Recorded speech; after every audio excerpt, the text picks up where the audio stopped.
देवी ललिता, मेरा प्रणाम स्वीकार करें।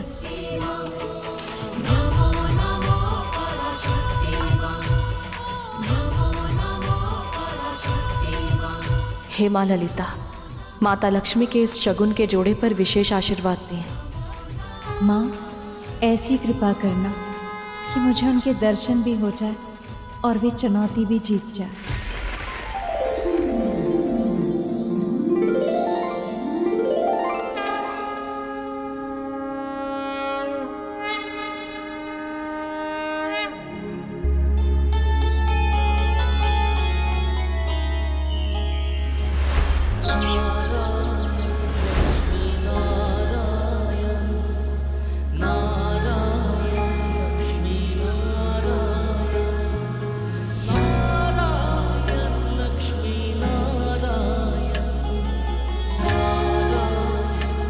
लगता है प्रभु विष्णु आ गए।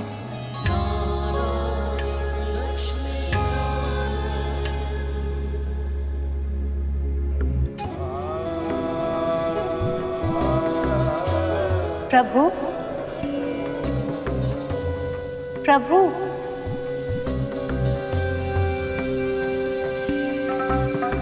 प्रभु, कहाँ है आप प्रभु? प्रभु, आपने चुनौती दी थी प्रिय, मैं आपका कहा ना मानता। ऐसा हो सकता था क्या भला?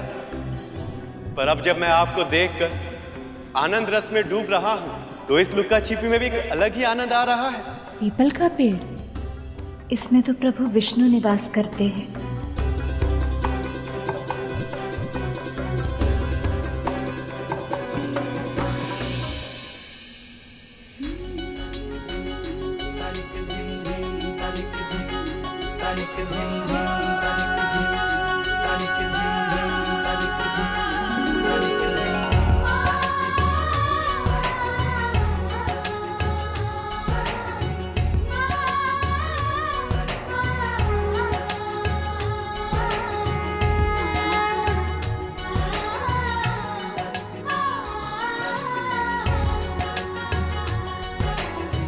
मुझे पता था प्रभु, आप अवश्य आएंगे। अपने प्रिय की बात खाली नहीं जाने देंगे आप।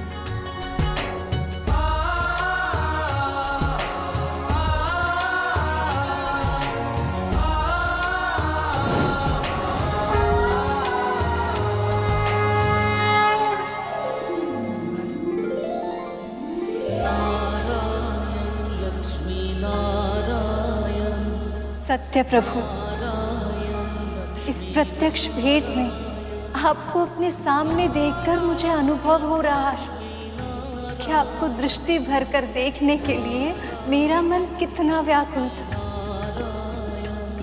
मैं तो वर्णन भी नहीं कर सकती। आपके दर्शन पाकर मेरा हृदय हर्ष से भर गया।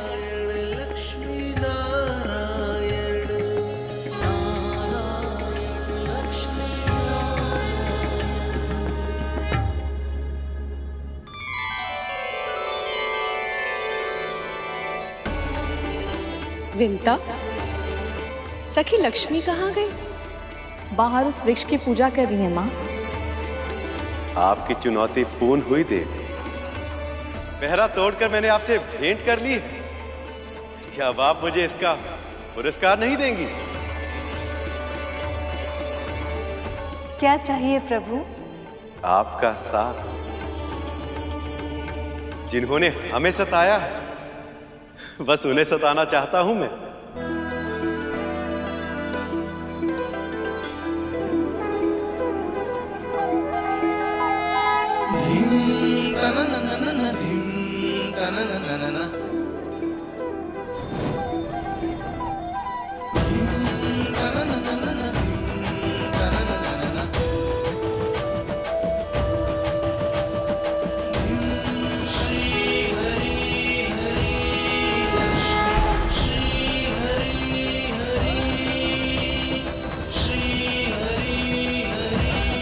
विंता, सखी तो तुमने कहा यहीं पर थी, यहाँ पर तो नहीं दिख रही। अभी तो यही थी।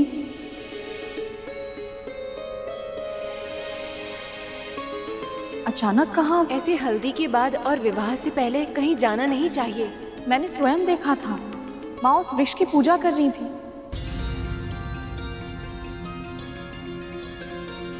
नीम और पीपल का पेड़। जब हम यहाँ पर आए थे तब तो ये वृक्ष यहाँ पर नहीं था।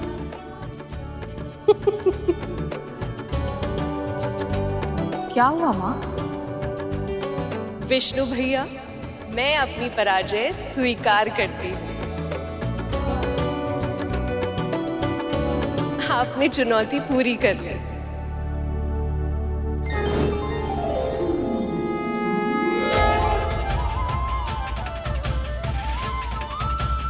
प्रभु विष्णु स्वयं मेरे समक्ष।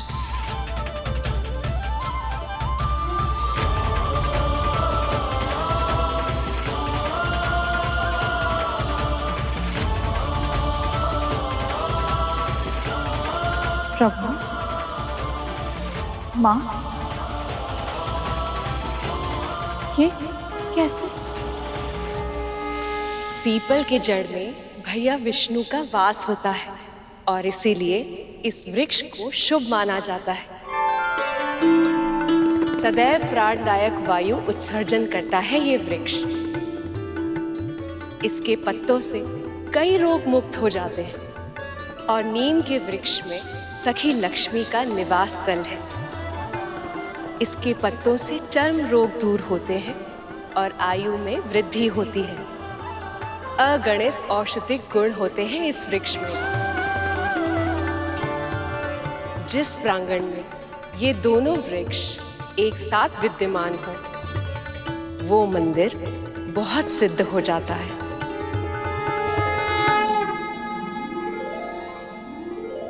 माँ, प्रभु, मुझे आपके इस संयुक्त वृक्ष रूप के दर्शन करने का सौभाग्य मिला। धन्य हो गई मैं। अब बस यही इच्छा है आपके ये दोनों रूप सदैव साथ रहें।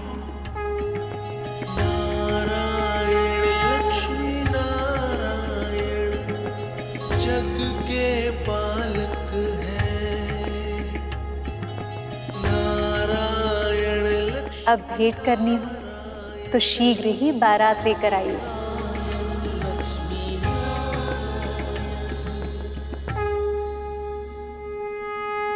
प्रभु विष्णु सारी चुनौतियां जीत सकते हैं, किंतु मेरी और मेरे मूषकों की आने वाली चुनौती नहीं जीत पाएंगे।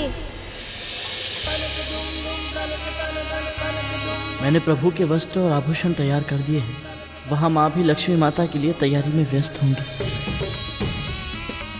सोचा नहीं था इस जीवन में मुझे प्रभु विष्णु और माता लक्ष्मी के दर्शन होंगे। गरुड़ के कारण मेरा पूरा जीवन सफल हो गया। ऐसा पुत्र ईश्वर सभी को दे।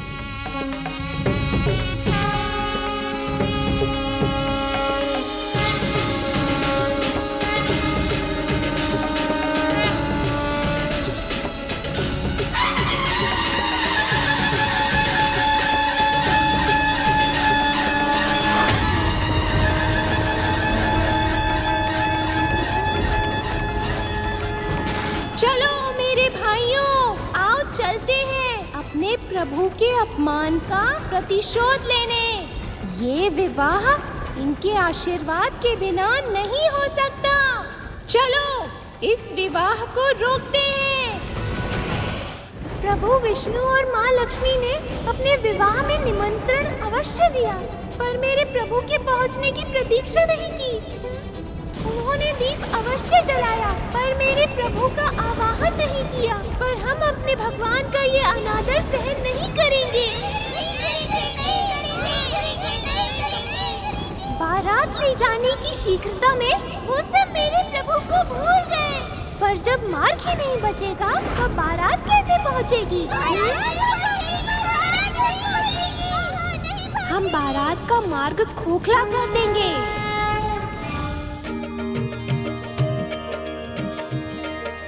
उमंगों की घटा छाई, खुशियों की छटाई।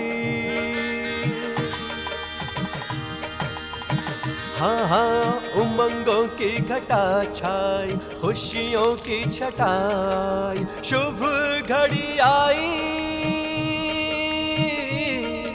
शुभ घड़ी आई, मंगल बेलाई, शुभ घड़ी आई, मंगल बेलाई, शुभ घड़ी आई, मंगल बेलाई, ढोल बजी शहनाई बजी बड़ी मंगल बेला आई, ढोल बजी शहनाई बजी बड़ी मंगल बेला आई।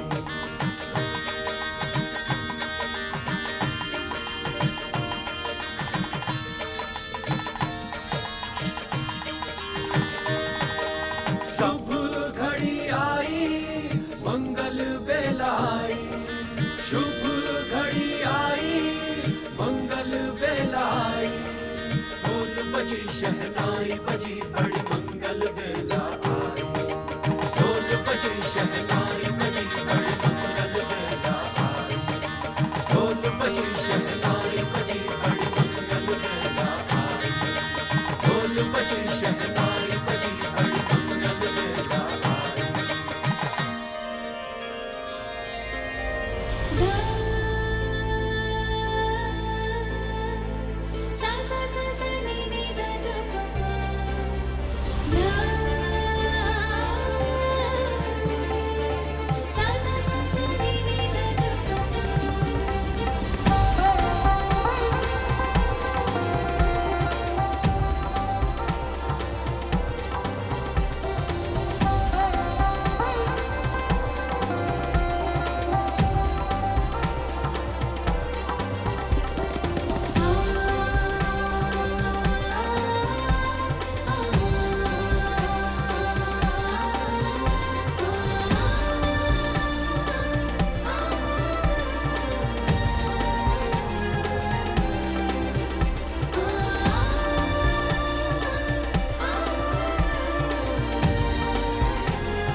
ऐसा क्यों हो रहा है मेरे साथ? लक्ष्मी मेरी अर्धांगिनी है। मैं जानता हूं कि उन्होंने मुझे पूरे हृदय से स्वीकार किया है, पर फिर भी इस समय उनके वर के रूप में सजते हुए मुझे ऐसा क्यों लग रहा है कि भूल से भी कोई कमी नहीं रहनी चाहिए। यदि मैं देवी लक्ष्मी के लिए सर्वोत्तम सिद्ध नहीं हो पाया तो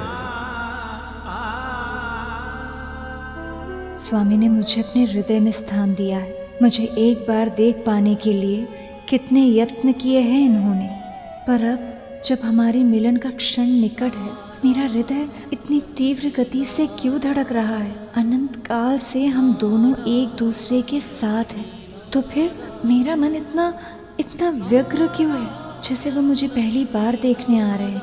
यदि मैं उनके लिए सर्वोत्तम सिद्ध नहीं हो पाई तो? चलिए प्रभु, रथ तैयार है।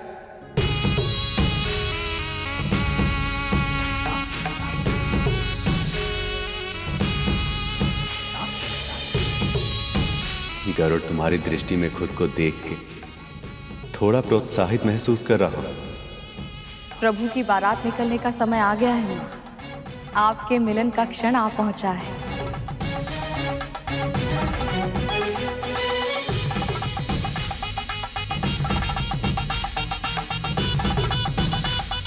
वृंदा, जैसे तुम्हारे मुखमंडल में मेरी छवि दिख रही है, वैसे ही श्री विष्णु को मैं दिखूं और कोई विघ्न न आए। जाओ मेरे मूषकों, प्रभु विष्णु और माता लक्ष्मी के मिलन में विघ्न उत्पन्न करो।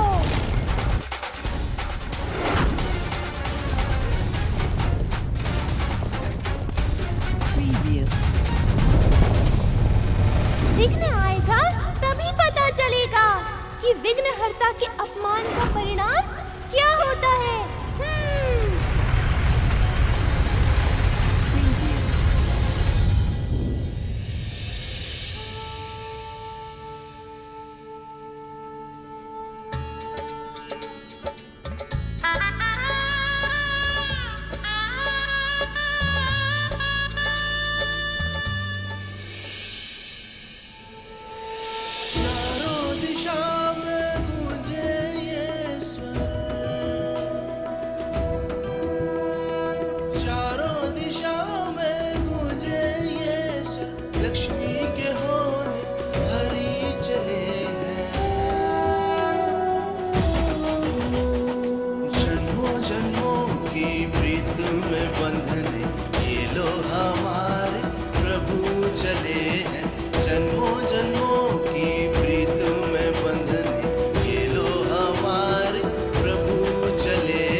के संचालक कृपा निधान परम प्रभु श्री विष्णु की, भक्त वत्सल्य भोले भंडारी नीलकंठ महादेव शिव शंकर की, परम प्रभु श्री विष्णु की, भक्त वत्सल्य भोले भंडारी नीलकंठ महादेव शिव शंकर की, शिव शंकर की, शिव शंकर की।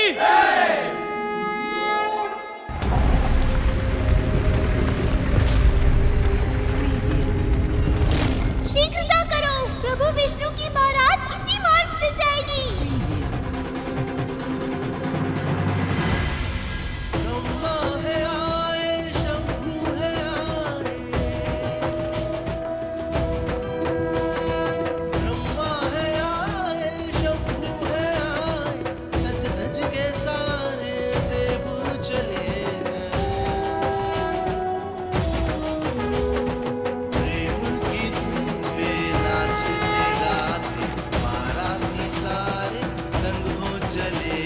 अब शीघ्र ही मैं अपनी प्राण प्रिय अपनी अर्धांगिनी देवी लक्ष्मी को उनके वैकुंठ लेकर आऊंगा।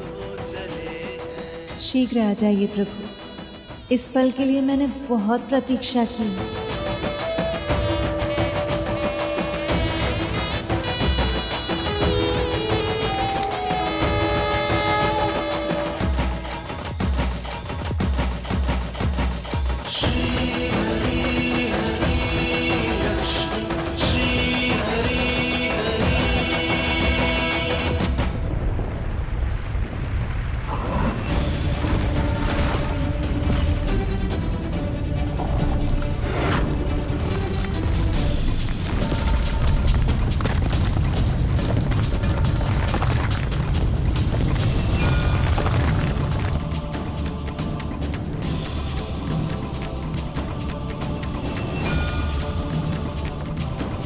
इस बारात को हमें रोकना है। मेरे मूषक भाइयों, इस भूमि को इस प्रकार खोदो कि बारात मध्य में ही रुक जाए। ये विवाह मेरे प्रभु के आशीर्वाद के बिना नहीं हो सकता। ये वचन है मेरा।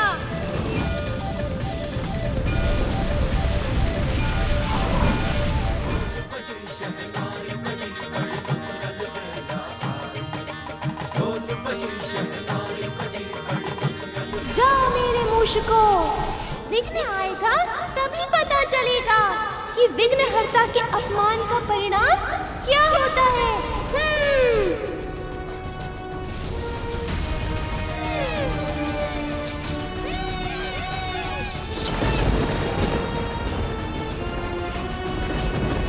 क्या हो रहा है ये?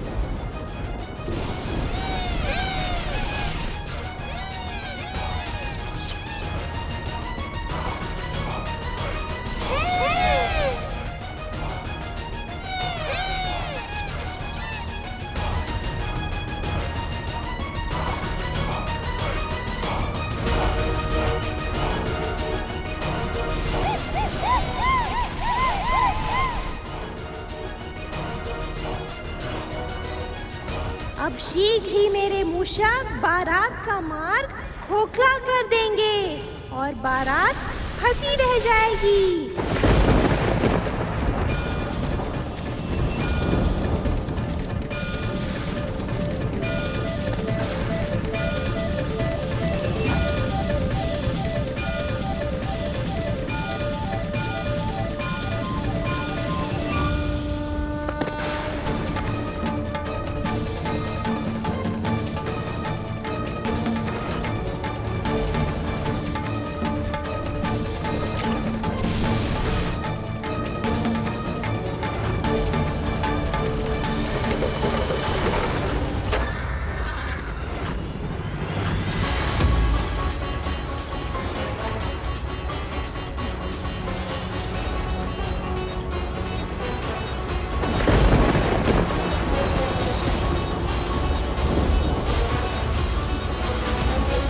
ये रथ का पहिया जमीन के अंदर कैसे धंस गया?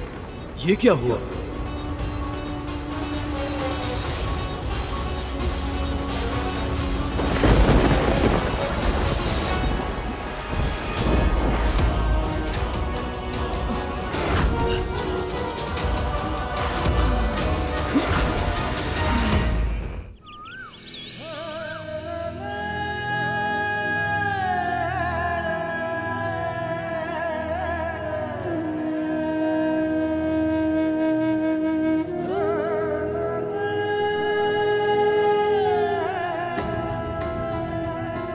अभी तक बारात आई क्यों नहीं?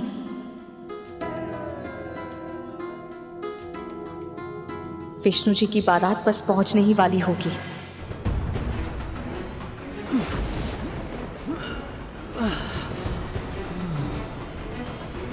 वायुदेव, अग्निदेव। अवश्य देवराज।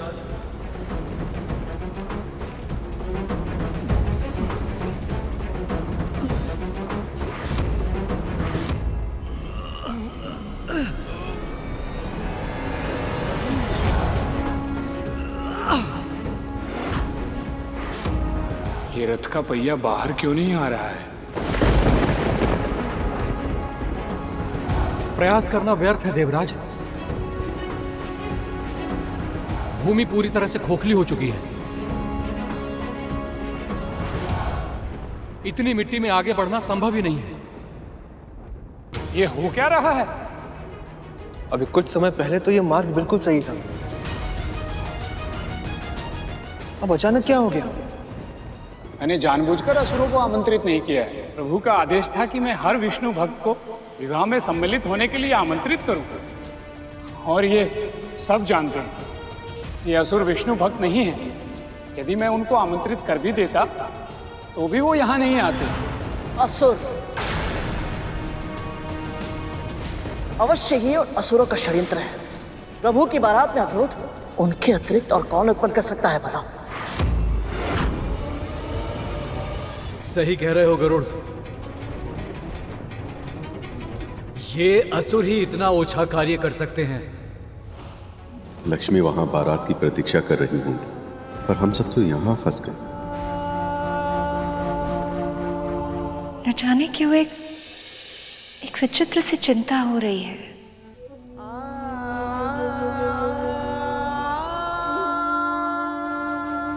प्रेम, ये भावना ही बहुत विचित्र है देवी। विरह में भी चिंता का अनुभव होता है और मिलन में भी, पर शीघ्र ही ये स्थिति अतीत बन जाएगी जब परम प्रभु आपका पाणी ग्रहण करेंगे और आपका वर्तमान बन जाएंगे।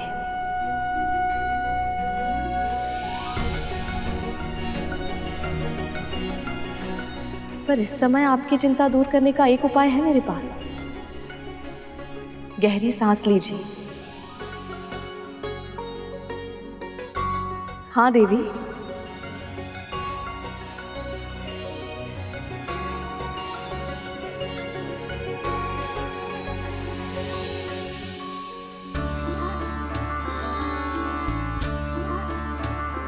सखी, अब विंता को भी दासी के रूप से निकाल के साड़ी के रंग में ढाल दो।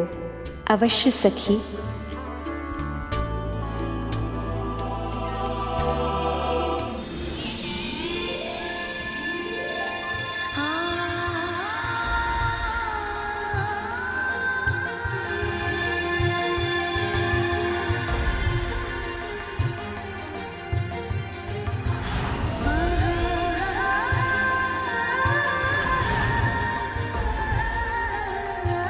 दास्ता का जीवन व्यतीत करते हुए मैं भूल ही गई कि मैं कभी रानी भी थी।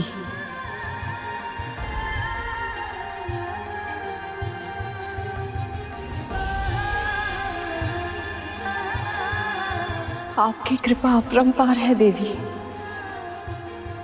अपरंपार है।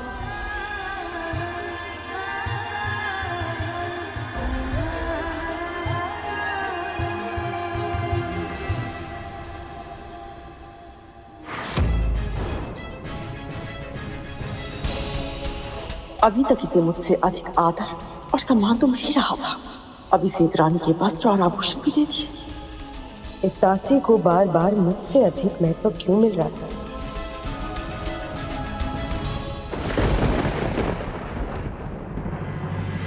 एक बार मैं भी प्रयास करके देखता हूँ रथ को उठाने का।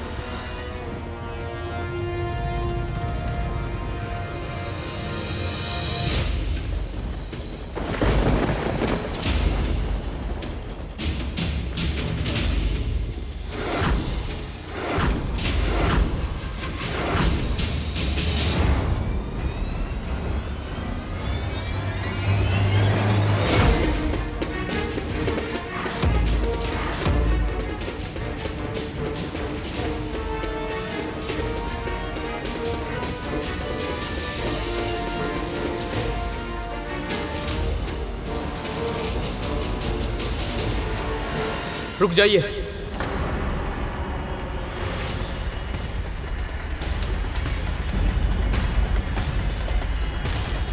आप सभी इस चक्कर को जितना मिट्टी से निकालने का प्रयास कर रहे हैं, ये उतना ही मिट्टी के अंदर धंसता चला जा रहा है। केवल ये स्थान ही नहीं, अब आगे का पूरा मार्ग भी इसी प्रकार नष्ट हो चुका है।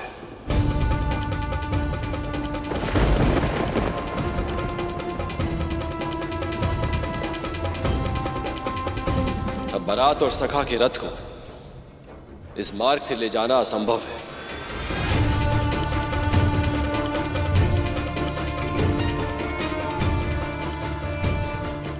अभी तक प्रभु बारात के संग आए क्यों नहीं?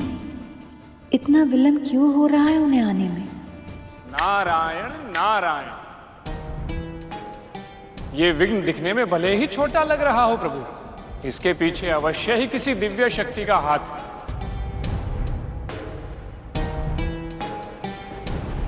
अन्यथा ये संभव ही नहीं है कि समस्त सृष्टि का संचालन करने वाले प्रभु विष्णु का रथ रुक जाए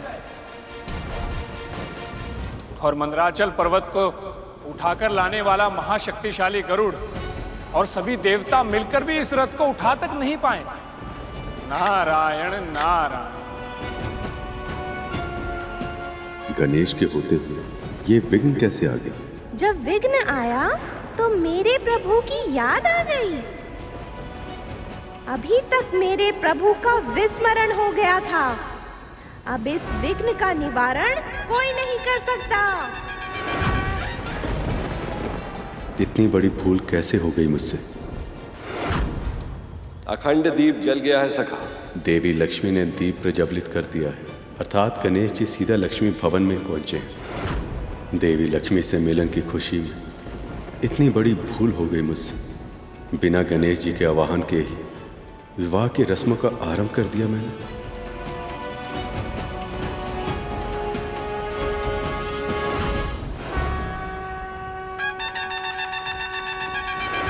मूषक जी, ये क्या किया आपने?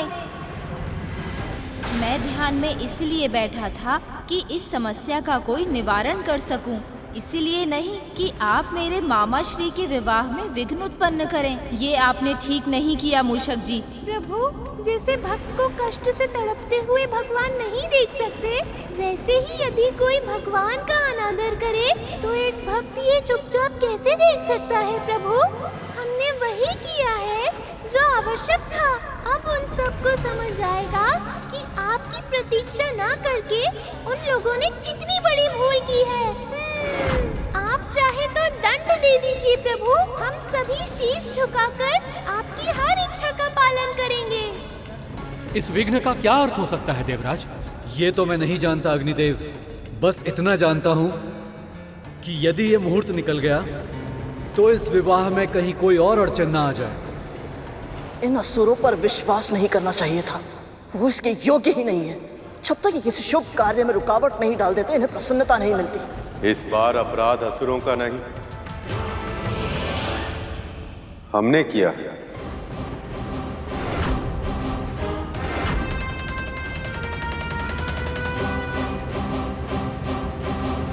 वो ये आप क्या कह रहे हैं?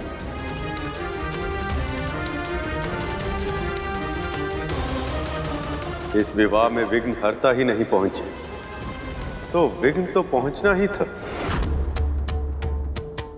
भूल हमारी, हमने उन्हें निमंत्रण तो भेजा पर उनके यहां शीघ्र आने का प्रबंध नहीं किया।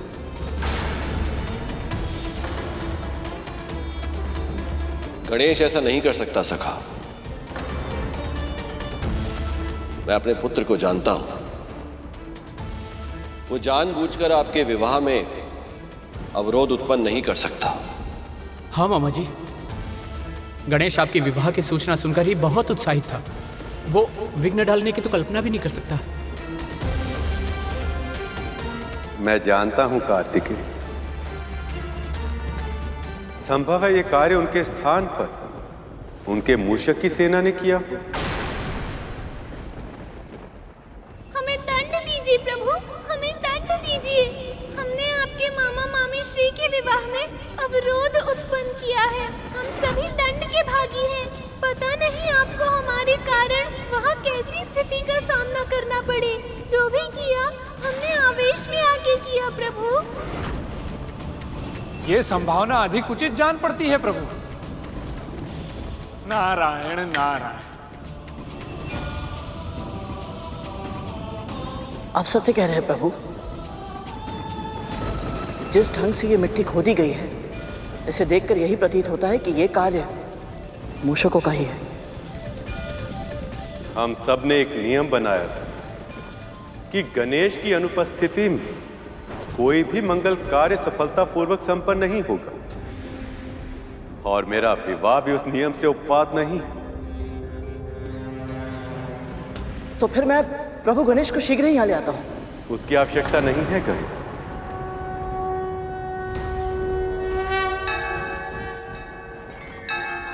विघ्नेश वीर्याणि विचित्रकाणि बंदी जनैर्मागधकः श्रुत्वा समुत्तिष्ठ गजानन त्वं ब्राह्मोर्जगन्मङ्गलकं कुरुष्व।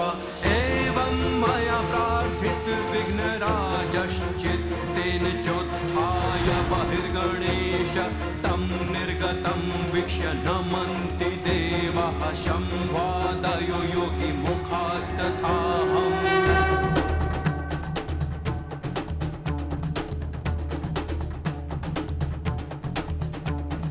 विघ्नेश वीर्याणि विचित्रकाणि बन्दी जनैर्मागधकः श्रुत्वा समुत्तिष्ठ गजानन त्वं ब्राह्मोर्जगन्मङ्गलकं कुरुष्व। एवं मया प्रार्थित विघ्नराजश्चित्तेन चोत्थाय बहिर्गणेश तं निर्गतं वीक्ष्य नमन्ति देवाः संवादयो योगी मुखास्तथाहम्। विघ्नेश वीर्याणि विचित्रकाणि बन्दी जनैर्मागधकः श्रुत्वा समुत्तिष्ठ गजानन त्वं ब्राह्मोर्जगन्मङ्गलकं कुरुष्व। हमसे बहुत बड़ी भूल हो गई गणेश जी, हमें क्षमा कर दीजिए। कृपया हमारा आवाहन स्वीकार कर इस विवाह में शामिल होकर सारे विघ्न दूर करें। प्रभु विष्णु ने स्वयं मेरा आह्वान किया है। दंड नहीं, भोज मिलेगा। उत्तम स्वादिष्ट व्यंजन, नृत्य, संगीत और सबसे बढ़कर मेरे मामा मामी श्री की प्रसन्नता का साक्षी बनने का अवसर मिलेगा मूषकों। देख क्या रहे हो, प्रस्थान की तैयारी करो। मेरे मामा मामी श्री का विवाह है और उन्होंने मेरा आह्वान किया है।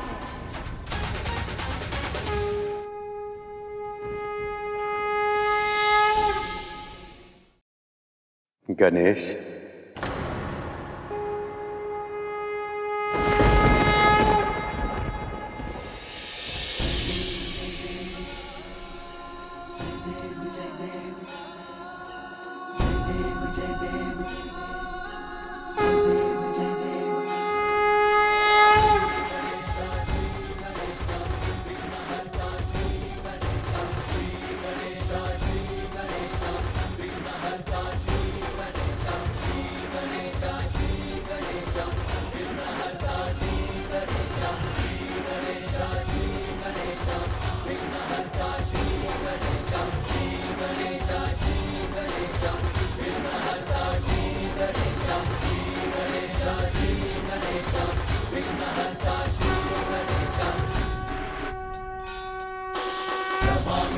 ये देखिए, मार्ग ठीक हो गया है।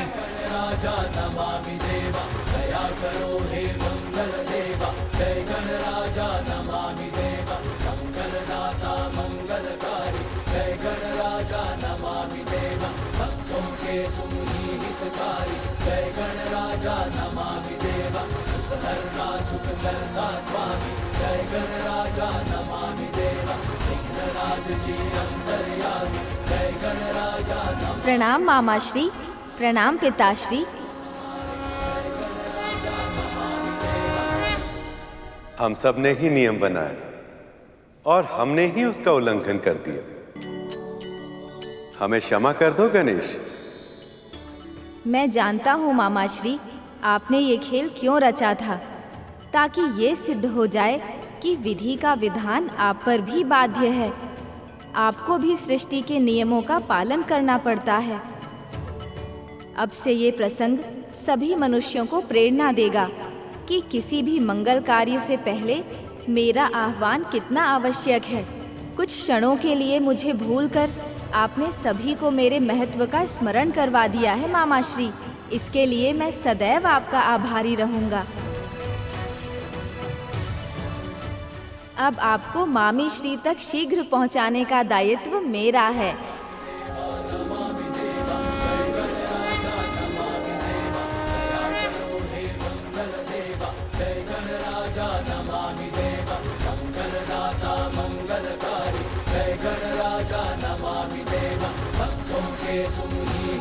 विघ्नहर्ता प्रभु श्री गणेश की जय। विघ्नहर्ता प्रभु श्री गणेश की जय। विघ्नहर्ता प्रभु श्री गणेश की जय। विघ्नहर्ता प्रभु श्री गणेश की जय। नमो सब देव हमारे जय गणराजा नमामि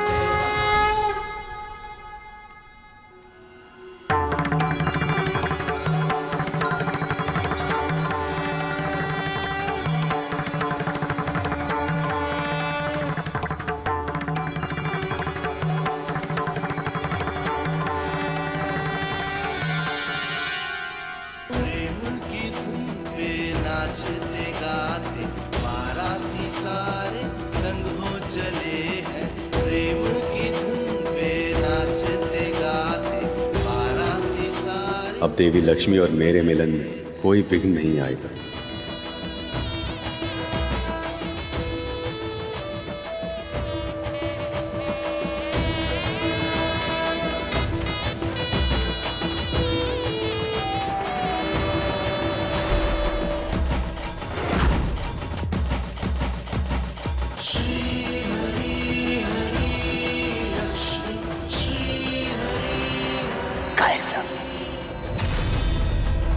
मुझे अभी भी किसी अपशगुन होने का आभास क्यों हो रहा है, किंतु क्या अब ये सब विवाह में पूरी तरह से व्यस्त हो जाएंगे। यही सही अवसर है मंथन करके अमृत चुराने का।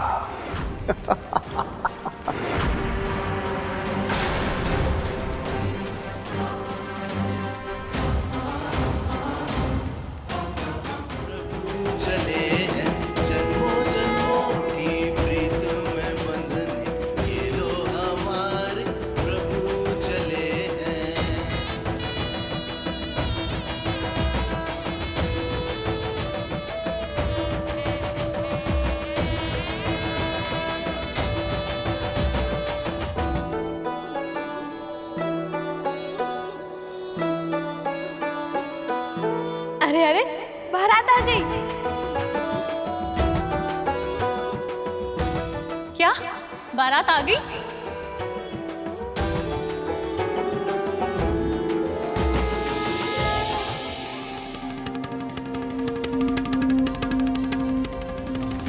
बारात आ गई। हे हरि, अंततः हमारा मिलन होने वाला है। ऐसा ना हो कि फिर कोई विघ्न हमारे मिलन को रोक दे। आपकी चिंता व्यर्थ है देवी। अब संसार का कोई भी विघ्न लक्ष्मी को नारायण से अलग नहीं कर सकता।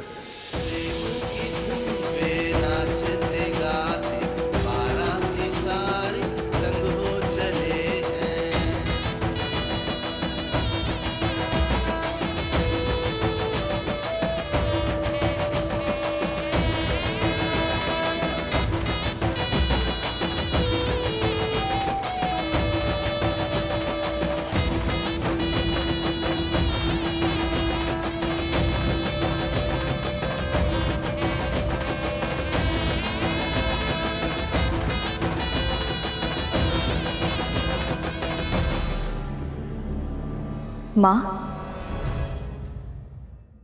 आप नहीं चलेंगी? अपनी बारात को देखने की इच्छा किस वधू की नहीं होती विंता। पर मेरा जितना मन कर रहा है बारात देखना मेरे लिए उतना ही कठिन है। जब आप किसी विशेष की प्रतीक्षा कर रहे हो, जब आप किसी को बहुत लंबे समय बाद मिल रहे हो, तब आपका हृदय नियंत्रण में नहीं रहता। भिन्न भिन्न तरह की भावनाएं उमड़ने घुमड़ने लगती। ऐसा लगता है कुछ भी संतुलन में नहीं। मन में भावनाओं का विस्फोट होगा और उसकी ऊर्जा आंखों में अश्रु द्वारा बह जाते। अरुण, आपको अपने किए का दंड भोगना होगा माता। इस समय जो भीषण और असहनीय कष्ट मुझे हो रहा है, ऐसा ही कष्ट आपको भी प्रतिपल सहना होगा। विंता, क्या हुआ? कुछ नहीं माँ, आप चलिए ना। मुझे विश्वास है प्रभु आपको देखने के लिए तरस रहे होंगे।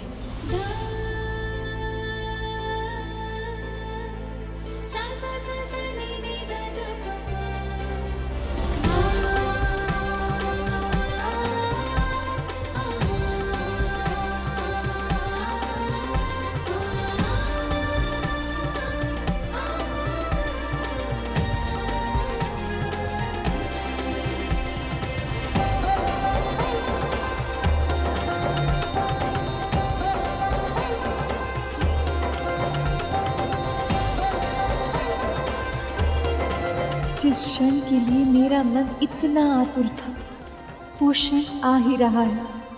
कैसे लग रहे होंगे मेरे स्वामी?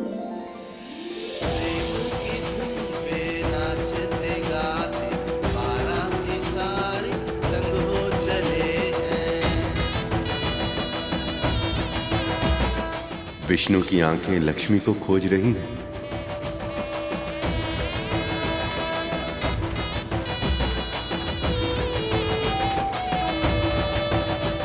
लक्ष्मी, आप कहाँ हैं? मेरे समक्ष आकर मेरे हृदय की आतुरता को शांत करें।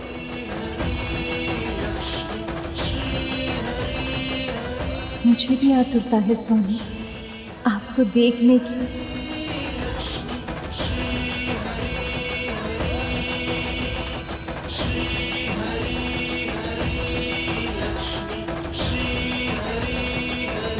ये सौभाग्य है मेरा कि संसार के स्वामी मेरे जमाता बनकर मेरे द्वार खड़े हैं।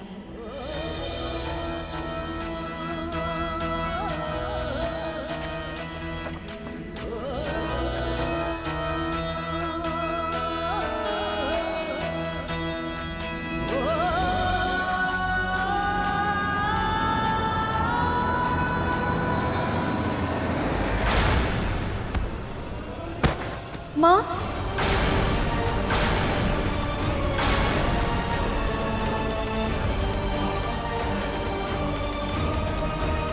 माँ, माँ, क्या हुआ माँ? माँ,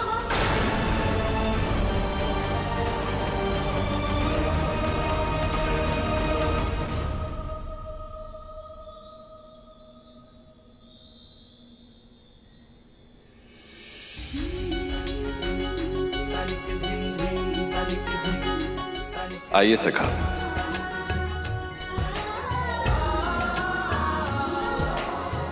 मुख्य द्वार की ओर चलेंगे, तभी तो मामी श्री के दर्शन हो पाएंगे। मामा श्री,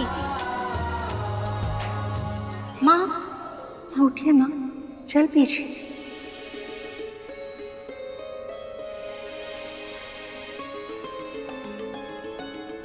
क्या हुआ?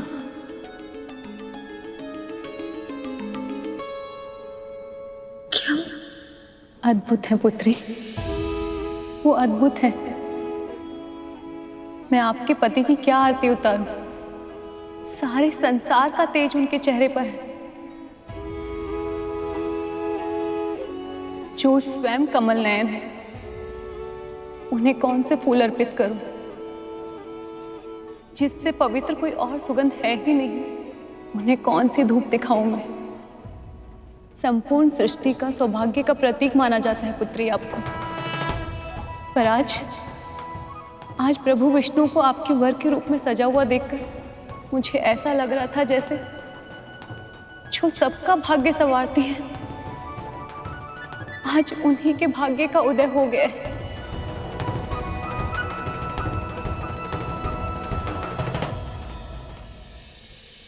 बस बस देवी, बस। अगर आपके जमाई इतने सुंदर है तो मेरी सखी भी किसी से कम थोड़ी ही है।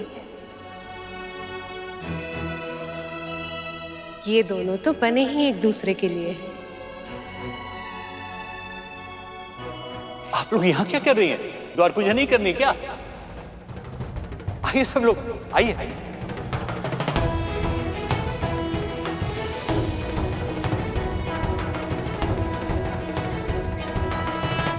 तुम्हें बारात देखने नहीं जाना? अरुण भी तो आया होगा ना? पर माँ, आपको अकेले छोड़कर कैसे जा सकती हूँ मैं? अकेले कहाँ? मैं हूं यहाँ पे। और वैसे भी तू सारे कार्य अकेले करेगी क्या? जा, मिल ले अपने पुत्र से। इसी बहाने मैं कुछ समय देवी लक्ष्मी के साथ बिता पाऊंगी। जाओ विंता, जाओ।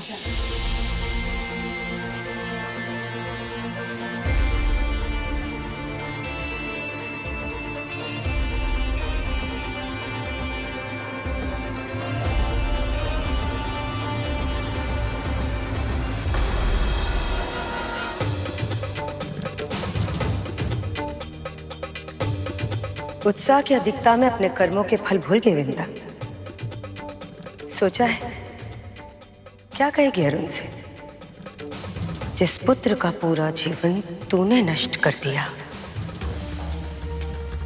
कैसे करेगी उसका सामना?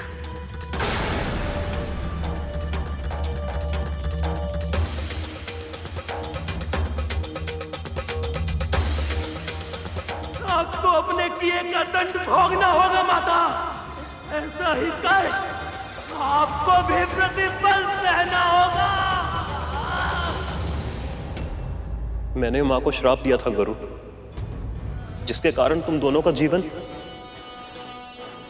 मुझे समझ में नहीं आ रहा है कि मैं उनका सामना कैसे कर पाऊंगा।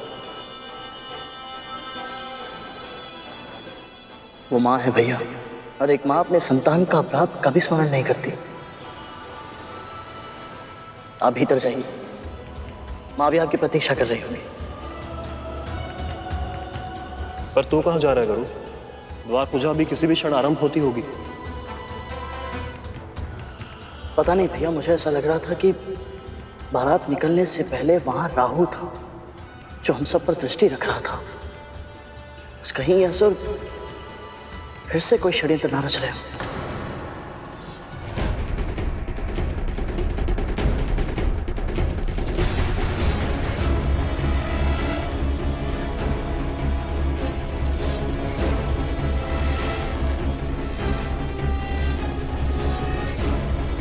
विष्णु के विवाह में सभी देवता व्यस्त होंगे। यही उचित अवसर है मंथन करके अमृत प्राप्त करके अमर होने का।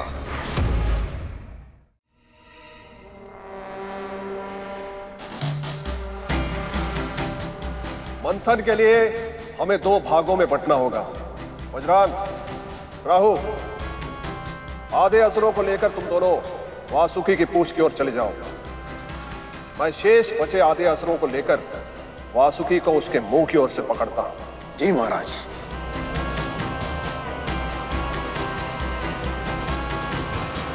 नारायण नारायण। प्रभु की इच्छा के बिना कुछ हो सकता है क्या गुरु? नहीं महिवर, परंतु क्या? वो चाहेंगे तो भी कुछ नहीं कर पाएंगे ऐसे, क्योंकि क्षीर सागर में कच्छप अवतार में प्रभु विष्णु स्वयं विराजमान है।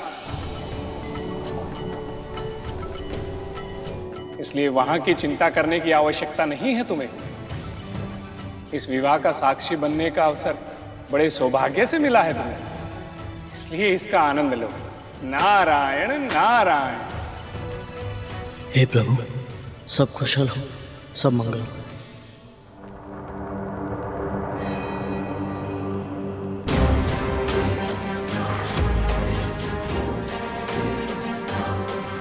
रुक जाइए महाराज बलि।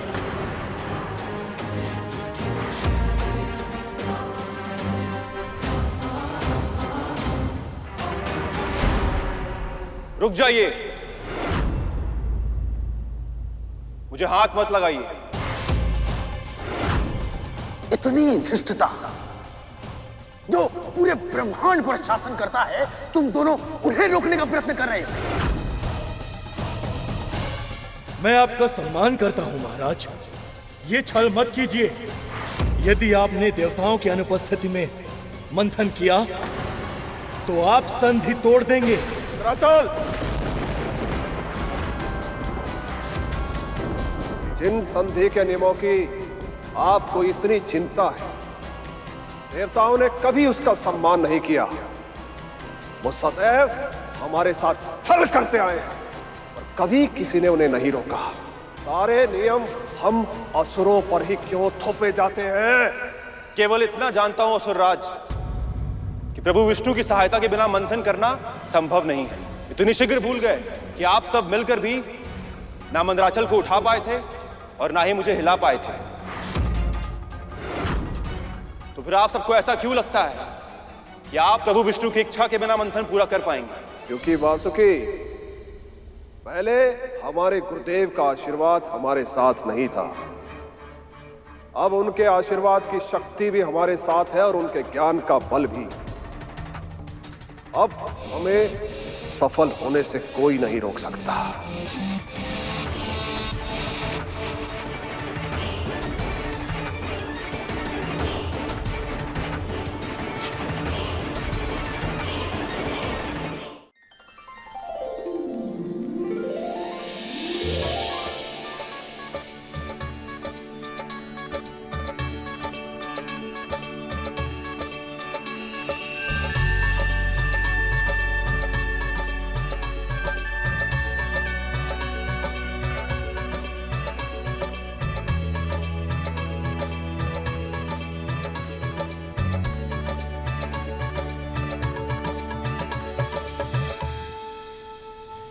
प्रभु, आपके प्रत्यक्ष रूप से दर्शन पाकर मैं धन्य हो गई।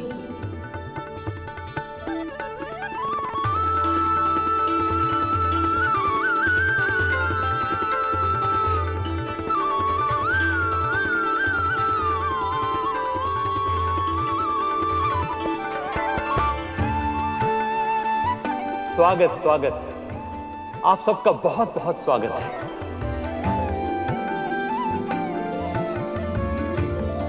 मेरा प्रणाम स्वीकार कीजिए गणपति। वंदन स्वीकार कीजिए, नमन स्वीकार कीजिए।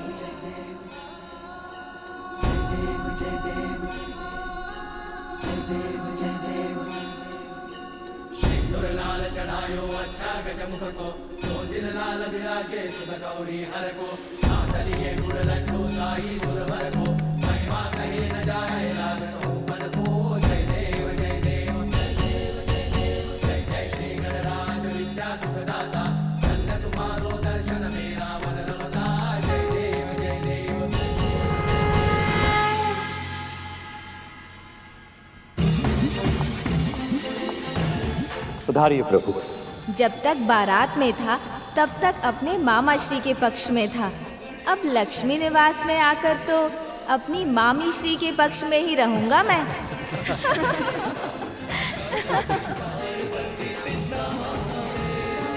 नारायण, अपने जमाई का स्वागत सत्कार करना विवाह की सबसे महत्वपूर्ण रीति है। कृपया मुझे चरण धोने की आज्ञा दीजिए। उमंगों की घटा छाई, खुशियों की छटाई, हाँ हाँ, उमंगों की घटा छाई, खुशियों की छटाई, शुभ घड़ी आई, शुभ घड़ी आई, मंगल बेलाई, शुभ घड़ी आई, मंगल बेलाई, शुभ घड़ी आई, मंगल अद्भुत है ये संस्कार कि अपनी पुत्री के वर के सम्मान में उनके पैर धोए जाते हैं।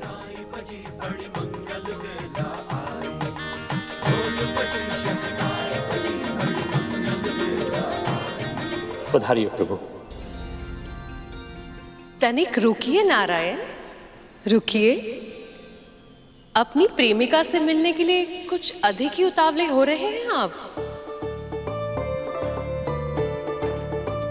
पर आगे तभी बढ़ पाएंगे जब अपनी सासू माँ से नाक खिंचवाएंगे। प्रभु की नाक खींची जाएगी? परंतु क्यों? हाँ गुरु, यही रीति है, पालन तो करना ही होगा।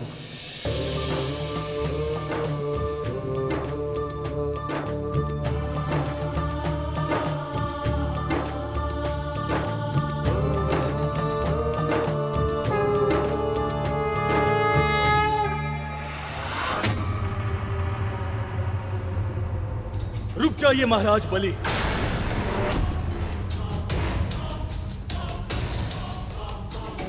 मन में हिंसा और छल जैसे दूषित तामसिक विचारों के साथ यदि आपने मुझे छुआ भी तो इसका परिणाम अच्छा नहीं होगा। मैं स्वयं भस्म हो जाऊंगा अगर आप सबको छल से मंथन नहीं करने दूंगा। प्रभु विष्णु के आशीर्वाद के बिना मैं भी इस मंथन का भाग नहीं बनूंगा महाराज बलि। यदि आप सब मुझे विवश करने का प्रयास करेंगे तो मैं जल्द समाधि ले लूंगा, पर आपके इस कुटिल योजना को सफल नहीं होने दूंगा। मूर्ख! तुम्हें आभास भी है कि तुम दोनों किसे धमकी दे रहे हो? जो पूरे ब्रह्मांड पर शासन करता है, दसों दिशाओं में जिसकी वीरता का स्वर गूंजता है, तुम उसे धमकी दे रहे हो। तुम दोनों अपने दुर्भाग्य को आमंत्रित कर रहे हो। ये मंथन तो होके रहेगा, और यदि तुम दोनों को हमें रोकना है तो तुम दोनों हमसे युद्ध करो।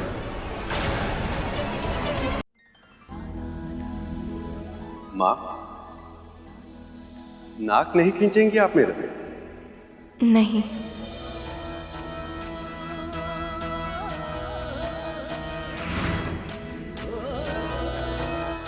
विवाह के हर्ष ईद की तरह इसके निर्धारण के पीछे भी एक कारण था प्रभु।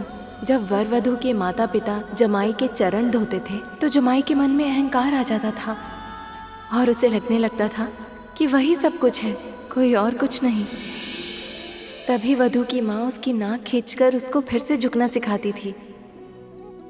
पर आपके भीतर तो सभी गुण हैं प्रभु, और फिर भी अहंकार तो क्या, कोई भी दुर्गुण तनिक भी नहीं है। इसीलिए आपके साथ ये रीति करने की आवश्यकता ही नहीं है।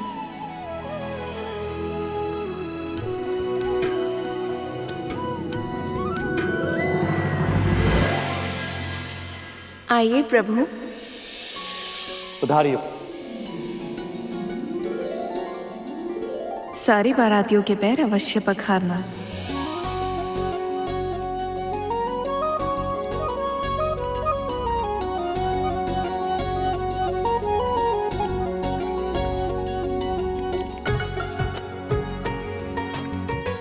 अरुण भी तो बारातियों के समक्ष ही होगा, किंतु वो है कहाँ?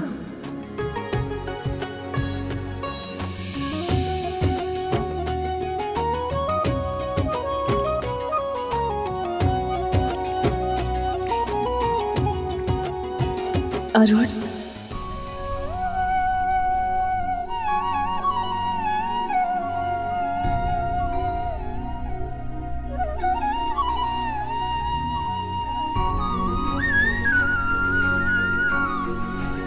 मैं कब से तुमसे मिलने की प्रतीक्षा कर रही थी। तुम्हें एक क्षण देखने के लिए कब से व्याकुल थी।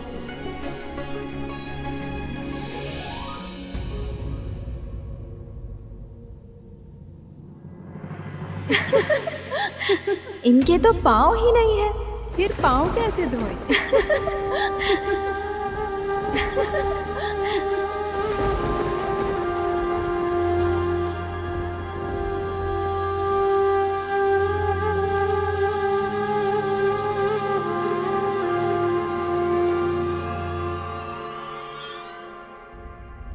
उत्साह की अधिकता में अपने कर्मों के फल भूल गए विंदा। सोचा है क्या कहेगी अरुण से, जिस पुत्र का पूरा जीवन तूने नष्ट कर दिया, कैसे करेगी उसका सामना? अब तो ऐसी मां निकली जिन्होंने अपने ही पुत्र पर ऐसा प्रहार किया।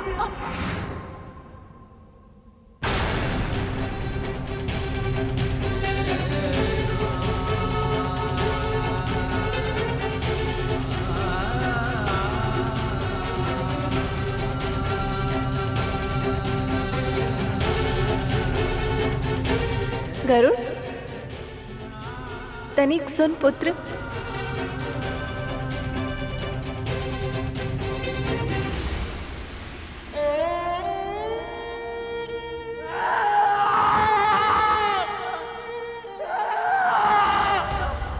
ये क्या किया आपने? ईर्ष्या के वश में अपने ही पुत्र को विकलांग बना दिया।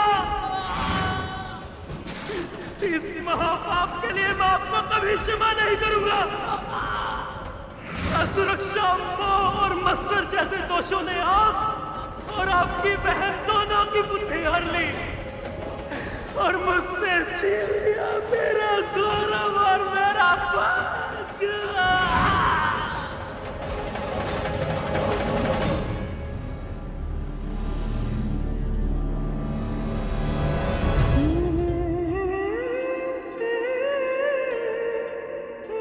कुछ क्षण के लिए मुझे अकेले रहने दे गरुड़, जा यहां से।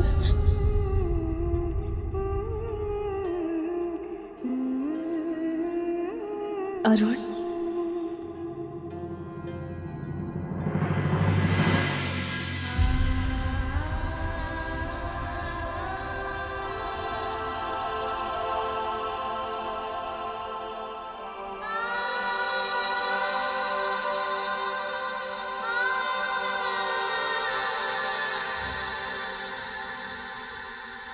अरुण,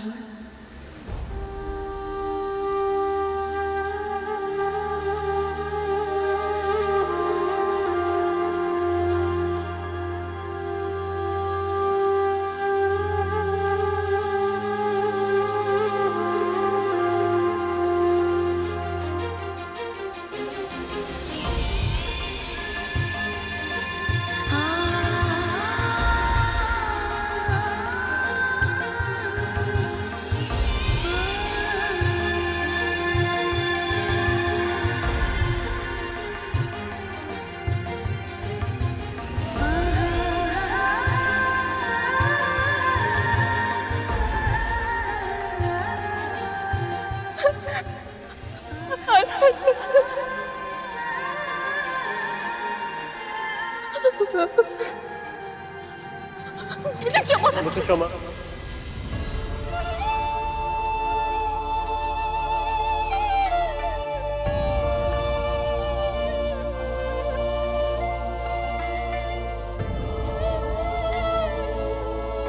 मेरे कारण आपका पूरा जीवन व्यर्थ हो गया मां।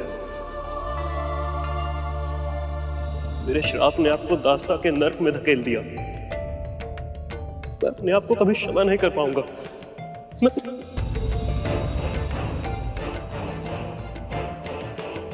नहीं अरुण, तेरा श्राप पूरी तरह से उचित था। मेरे कारण तू सदैव के लिए अर्थविकसित रह गया। यदि मैंने धैर्य रखा होता तो आज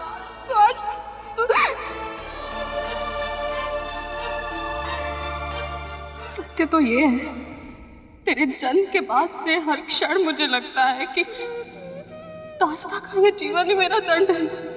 पर मैं आज तक अपने आप को कभी क्षमा नहीं कर पाया मां। हर पल हर क्षण यही अनुभव करता हूं कि क्यों मैंने अपने क्रोध पर नियंत्रण नहीं रखा। यदि उस दिन मैं आपको श्राप ना देता तो आज आपका जीवन जीती जागती त्रासदी ना बना होता मां। हाँ मां, मैं आपसे बिछड़कर दूर अवश्य हुआ हूं, पर कभी अपने हृदय से एक पल के लिए भी आपको भुला नहीं पाया मैं। आप आपकी पीड़ा, आपकी वेदना प्रतिदिन प्रतिपल सही है मैंने। जब जब आपके कष्टों की वेदना आपके हृदय को पीड़ा पहुंचाती थी, तब तब मेरे आंसू छलकते थे। और जब आप उन ओस रूपी आंसुओं को अपने हाथ में इकट्ठा करके पी जाती थी ना मां, तो मुझे ऐसा लगता था जैसे आपने मुझे क्षमा कर दिया हो। ऐसा लगता था जैसे जीवन में और कुछ भी नहीं चाहिए मुझे, कुछ भी नहीं। मां, आप जानती हैं, मेरे जन्म लेने से लेकर आज तक मैंने आपको और आपके प्रेम को केवल अपनी कल्पनाओं में ही अनुभव किया है। आज अपने उन सभी अनुभवों को उनको जीना चाहता हूं मां। मैं चाहता हूं कि जिस तरह आप गरुड़ के सर पर हाथ रखकर उसे आशीर्वाद देती हैं, मुझे भी दीजिए। जिस तरह अपने हाथों से उसे भोजन करवाती हैं, मुझे भी करवाइए। इतने वर्षों तक आपके प्रेम से वंचित रहा हूं मां। बस एक बार आपके आशीर्वाद को छूना चाहता हूं मैं, बस एक बार।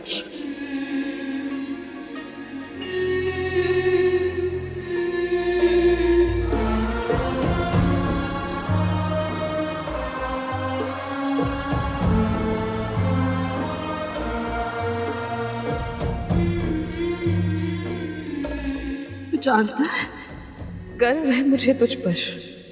अपनी शारीरिक कमी को तूने अपने उत्थान के मार्ग में अवरोध नहीं बनने दिया। जो तेरी दुर्बलता थी, उसे ही अपनी शक्ति बना लिया तूने। मैंने जो भी सीखा है सब आपसे सीखा है मां। सब कुछ गवा दिया था आपने अपना, किंतु उसके बाद भी आपने कभी अपनी मर्यादा, अपने आत्मसम्मान के साथ समझौता नहीं किया। सब आपसे सीखा है मैंने।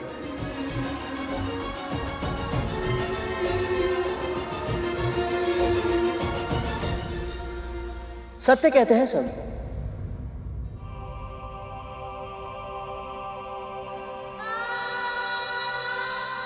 मां को सबसे अधिक प्रेम अपने पहले पुत्र से ही होता है।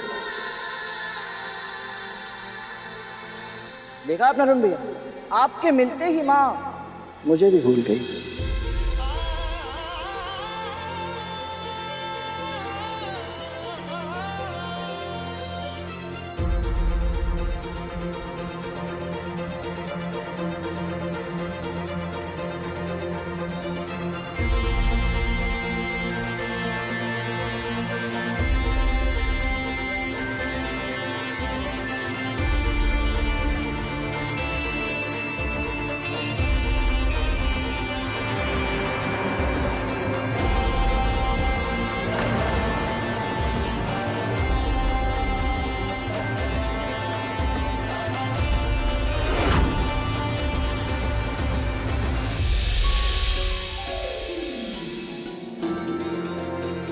प्रभु विष्णु ने तुम्हें यहाँ जिस मंतव्य से भेजा था वो पूर्ण हुआ। तुम्हें अरुण से मिला के माँ बेटे के मन में जो बोझ था उसका निवारण किया प्रभु ने। सही समय आने पर भगवान सदा अपने भक्तों की इच्छा पूरी करते हैं।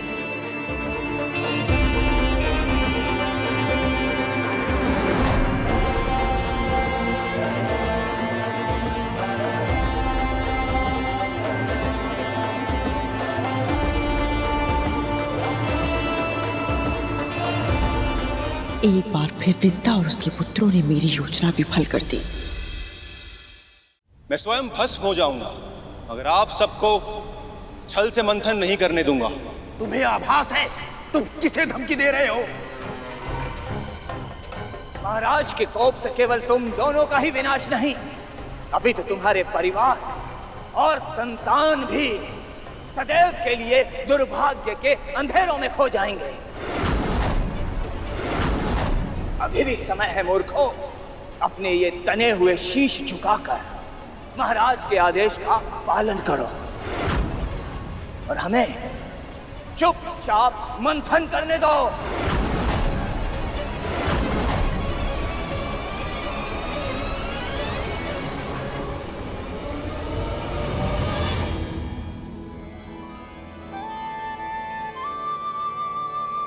मामा श्री तो आ गए, किंतु मामी श्री कहाँ हैं?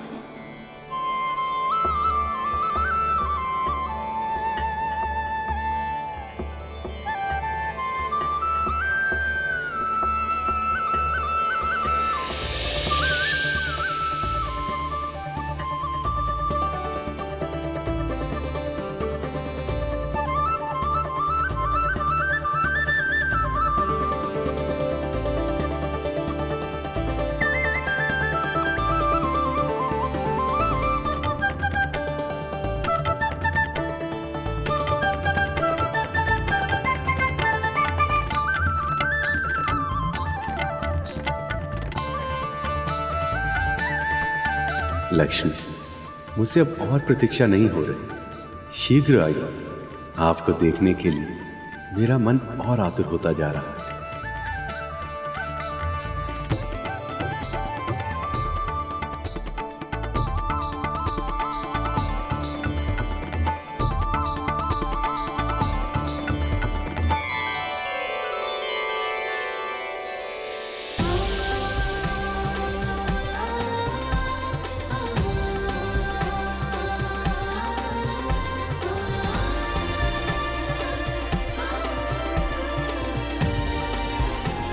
इस क्षण की प्रतीक्षा मैं कब से कर रहा था, जब आप सदा के लिए मेरी हो जाने के लिए मेरी ओर आएंगे।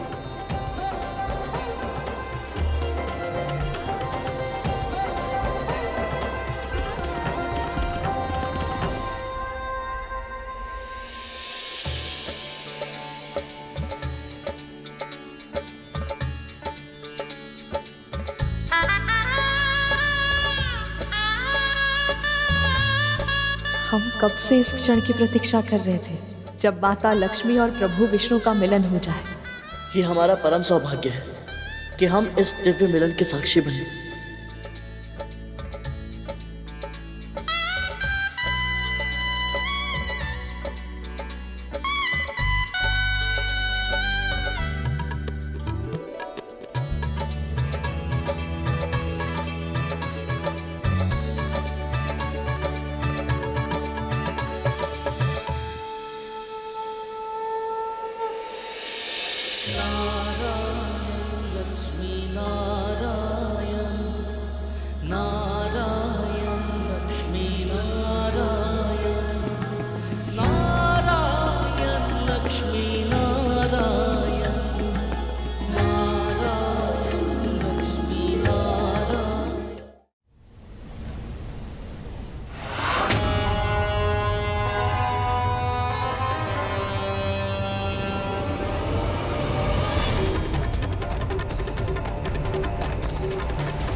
रक्षा कीजिए महाराज, रक्षा कीजिए।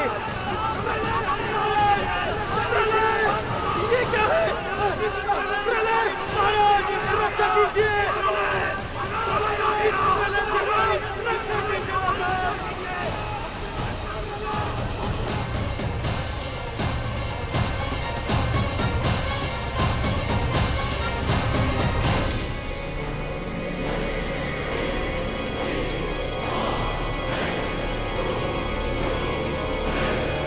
हम ये मंथन नहीं कर सकते। आपको भी सत्य का आभास हो ही गया महाराज।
लक्ष्मी नारायण की लक्ष्मी नारायण की लक्ष्मी नारायण की लक्ष्मी नारायण की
माँ, हम दोनों परमपिता विष्णु और शिव जी का आशीर्वाद प्राप्त करने के लिए तपस्या करने जा रहे हैं। हम भक्ति की शक्ति प्राप्त करना चाहते हैं।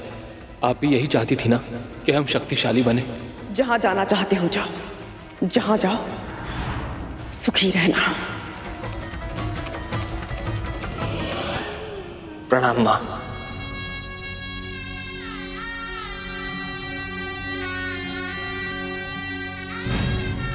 तुम सुखी हो ना?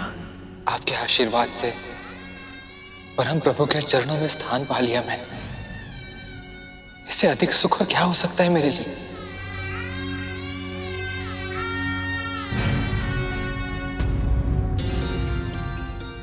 विंदा माँ,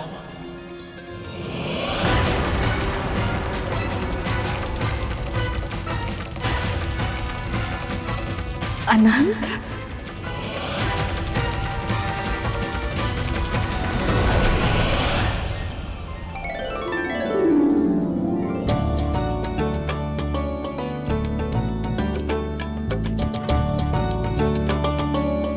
सदैव सुखी रहे, यशस्वी हो। जानते हो, जब से गरुड़ ने तुम्हारे बारे में बताया है, तब से तुम्हें देखने की इच्छा थी अनंत। मेरी भी बहुत इच्छा थी आपके दर्शन करने की माँ। मैं भले ही घर से दूर चला गया, पर आपका विचार मेरे मन में सदैव रहता है।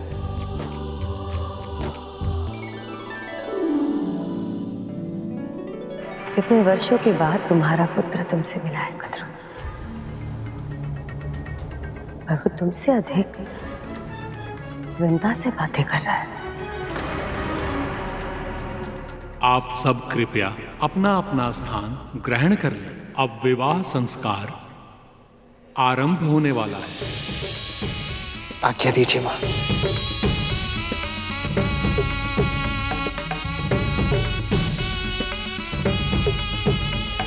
माँ, विवाह को संस्कार क्यों माना जाता है? क्योंकि विवाह कोई शारीरिक या सामाजिक अनुबंध मात्र नहीं है, आध्यात्मिक साधना का माध्यम भी है। दो आत्माओं का पवित्र योग है विवाह।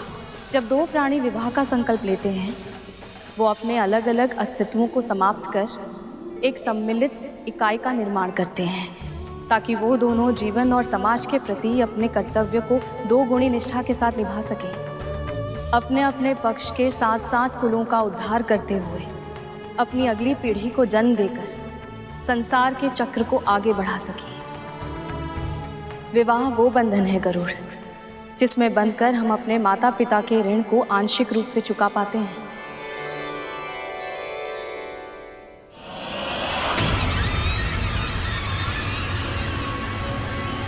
हम ये मंथन नहीं कर सकते। परंतु महाराज, अमृत। तो आपको सत्य का आभास हो ही गया महाराज।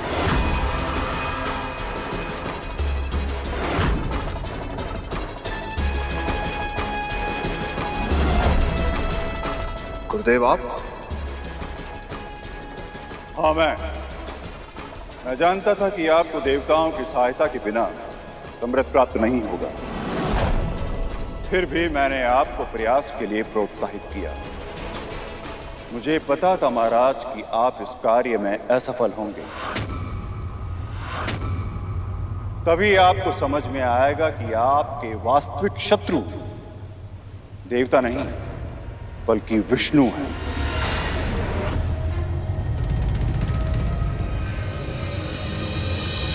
जब देवता संधि का प्रस्ताव लेकर आए थे तभी मैं समझ गया था कि ये विष्णु के अगले अवतार के प्रकट होने का समय है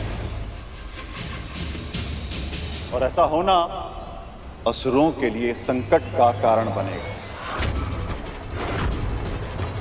इसीलिए मैं प्रथम क्षण से ही मंथन के विचार के ही विरुद्ध था, किंतु आपने मेरा सुझाव नहीं माना और विष्णु के कच्छप अवतार के प्रकट होने में सहायता कर दी।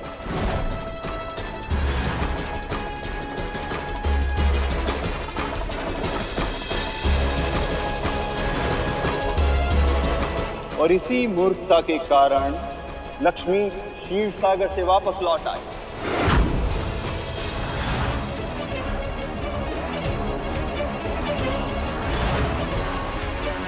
संसार में शिव फिर से लौटा। आप सभी असुरों के कारण देवता अपनी शक्तियां पुनः प्राप्त करने में सफल हुए।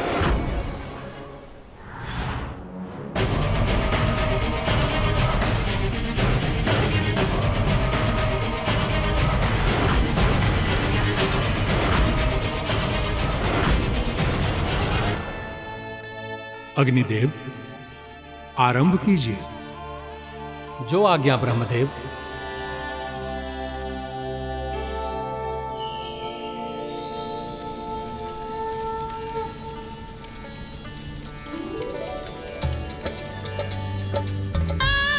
ओम इंद्राय स्वाहा, ओम सोमाय स्वाहा, इदम सोमाय नमः इत्याज्य भागौ, ओम भुवः स्वाहा।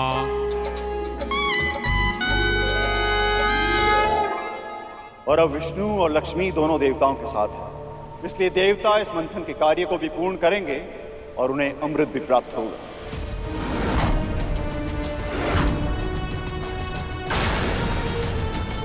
फिर चाहे ये मंथन असुरों के साथ पूरा हो या उनके बिना।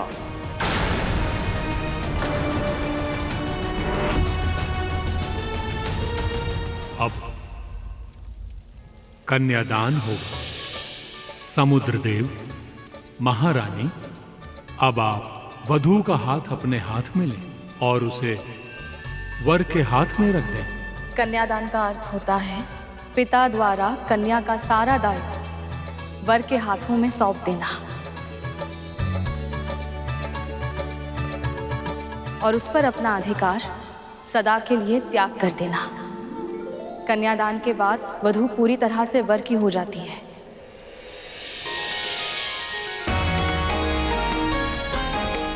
मैं भी सदैव आपका ही रहूंगा।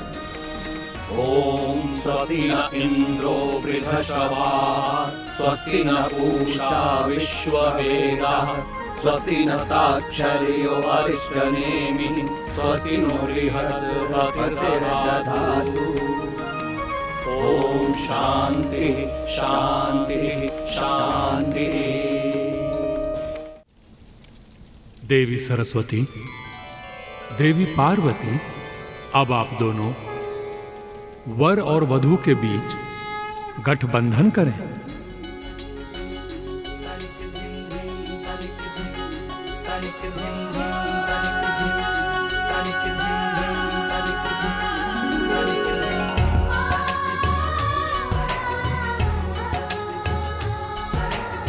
ध्यान से देखो पुत्र, इस गठबंधन में रखे जाने वाली हर वस्तु का एक विशेष अर्थ और महत्व है।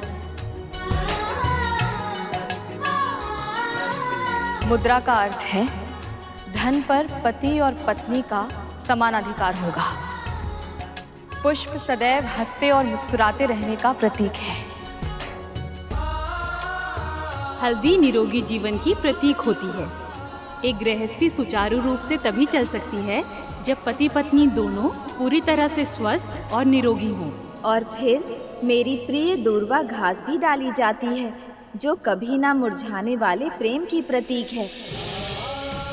जानते हैं अरुण गरुड़, दूर्वा कितनी भी क्यों ना सूख जाए, उसे भूमि पर डाला जाए तो वो फिर से उग जाती है। इसीलिए दूर्वा ये संदेश देती है कि यदि कभी क्रोध और रुष्टता के कारण दाम्पत्य जीवन का पौधा सूखने लगे तो उसे प्रेम की भूमि में बो करके फिर से हरा भरा बना लेना चाहिए। वो देखिए, देवी सरस्वती ने अभी अभी गठबंधन में अक्षत डाला है। अक्षत अन्न की संपन्नता का प्रतीक होता है पुत्रों, और इतनी संपन्नता तो होनी ही चाहिए कि परिवार के साथ साथ समाज की भी भूख मिट जाए।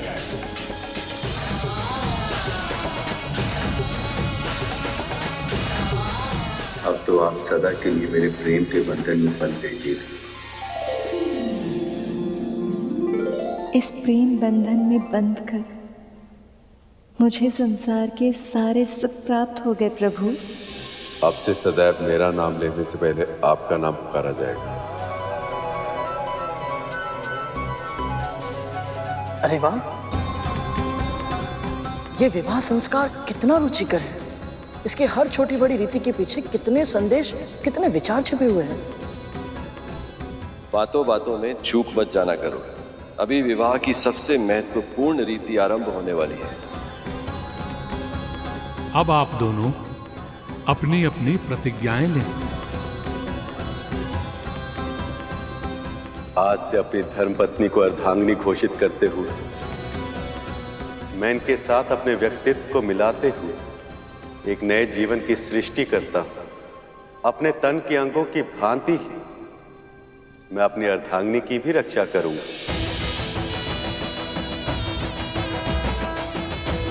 अपने जीवन को पति के साथ संयुक्त करके मैं एक नए जीवन की सृष्टि करूंगी। इसके पश्चात सत्य अर्थ में मैं आपकी अर्धांगिनी बनकर रहूंगी। मैं पूरी प्रसन्नता से अपनी पत्नी को गृह लक्ष्मी का महान अधिकार सौंपता हूं। आज से सदैव जीवन के निर्धारण में मैं इनके परामर्श को महत्व दूंगा। अपने पति के परिजनों को एक ही तन के विभिन्न भाग मानकर उन सब के साथ सम्मान पूर्वक व्यवहार करूंगी।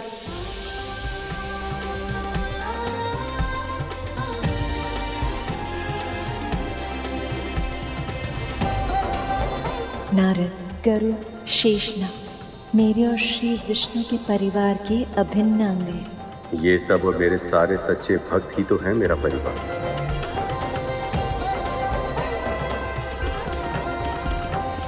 क्या लगता है आप सब कि विष्णु वहां विवाह में व्यस्त हैं, तो उनको ज्ञात नहीं है कि आप यहाँ क्या करने का प्रयत्न कर रहे हैं? किंतु वो आपको बिल्कुल भी रोक नहीं रहे, कुछ भी नहीं कर रहे हैं इसके लिए। क्यों? एक कारण, सिर्फ एक छोटा सा कारण चाहिए उन्हें, ताकि वो इस संधि तोड़ सकें और आप असुरों को इस मंथन की प्रक्रिया से दूर कर सकें।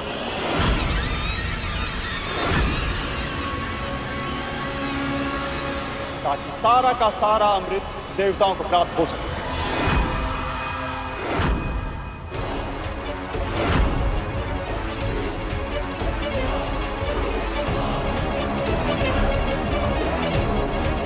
हे महादेव, हमसे बहुत बड़ी भूल हो गई। क्षमा करें गुरुदेव, हम तो कल्पना भी नहीं कर पाए कि हमारे विरुद्ध इतना बड़ा षड्यंत्र रचा गया।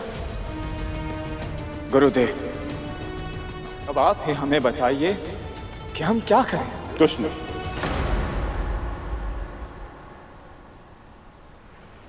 जब आप कुछ नहीं कर सकते, इसलिए जो संकल्प किया है उसे पूर्ण करना होगा।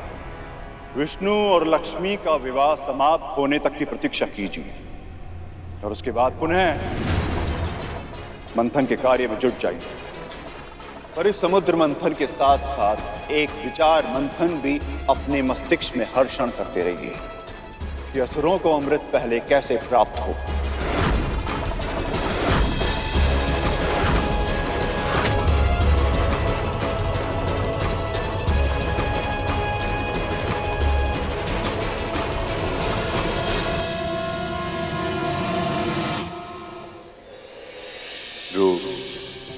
स्वास्थ्य, स्वभावगत गुण या दोष और अज्ञान से उत्पन्न होने वाले विकारों को मैं कभी अपने चित्त में स्थान नहीं दूंगा। उनके कारण असंतोष व्यक्त नहीं करूंगा। पत्नी द्वारा यदि कभी कोई भूल हो जाए तो स्नेहपूर्वक उसे सुधारते या सहते हुए मैं पत्नी के प्रति आत्मीयता बनाए रखूंगा। सदैव परिश्रम पूर्वक घर के सारे कार्य करूंगी। मैं पति के प्रगति और घर के विकास के लिए समुचित योगदान करूंगी। मैं पत्नी का मित्र बनकर रहूंगा और सदैव अपार स्नेह देता रहूंगा। इस वचन का पालन मैं पूरी निष्ठा और सत्य के आधार पर करूंगा। मैं पतिव्रत धर्म का पूर्ण रूप से पालन करूं, कपट और दुरावा नहीं करूं।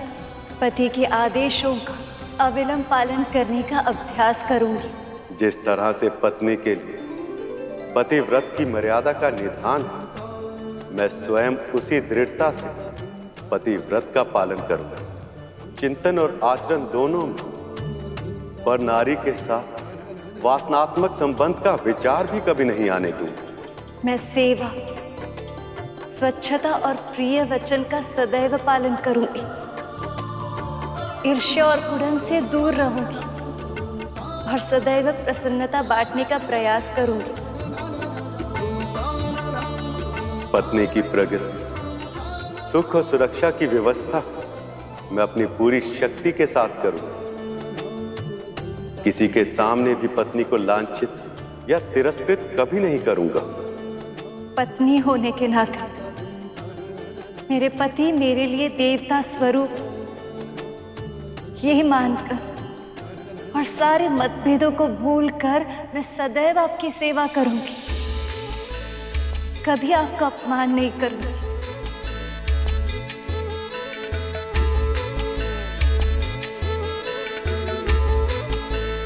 अब आप दोनों शिलारोहण के लिए खड़े हो जाएं।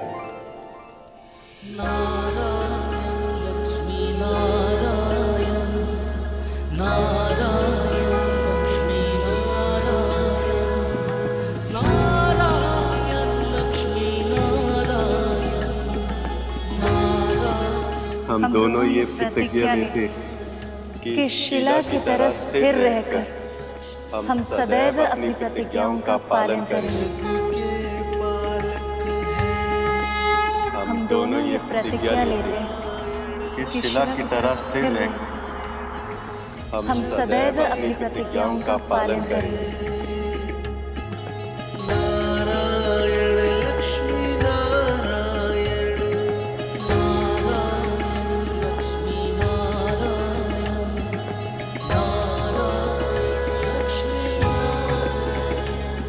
अब वर वधू अग्नि के समक्ष फेरे लेंगे।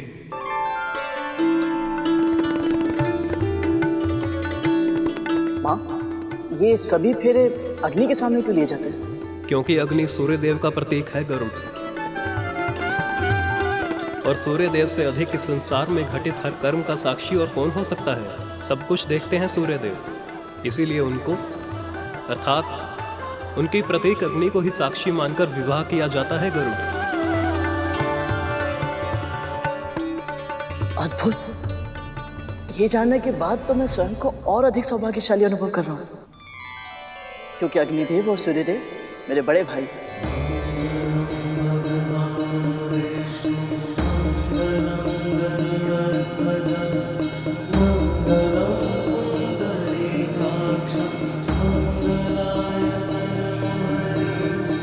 चाहे कैसी भी परिस्थिति क्यों ना, मैं आपसे कभी दूर नहीं जाऊंगी प्रभु। आपके सम्मान की रक्षा के लिए कुछ भी करूंगा, जिसकी कोई कल्पना भी नहीं कर सकता। वो भी घटित होने पर विवश कर दूंगा, पर आपके सम्मान पर कभी कोई आंच नहीं आने। संपूर्ण सृष्टि सबसे अधिक महत्वपूर्ण मेरे लिए अब एक ही वस्तु है प्रभु, आपकी प्रसन्नता। अरुण, गरुड़, देखो, इस संसार में पुरुष से अधिक महत्व नारी को दिया जाता है। इसलिए पहले 4 फेरों में नारी का स्थान आगे होता है। मैं सदैव अपने सुख से अधिक महत्व आपके सुख को दूंगा। अपनी आवश्यकताओं से पहले आपकी आवश्यकताओं का ध्यान रखूंगा। आपका हर्ष उल्लास अपनी प्रसन्नता से भी अधिक महत्वपूर्ण होगा मेरे लिए। संतुलन बनाए रखने के लिए अंतिम के 3 फेरों में पुरुष को आगे बुलाया जाता है।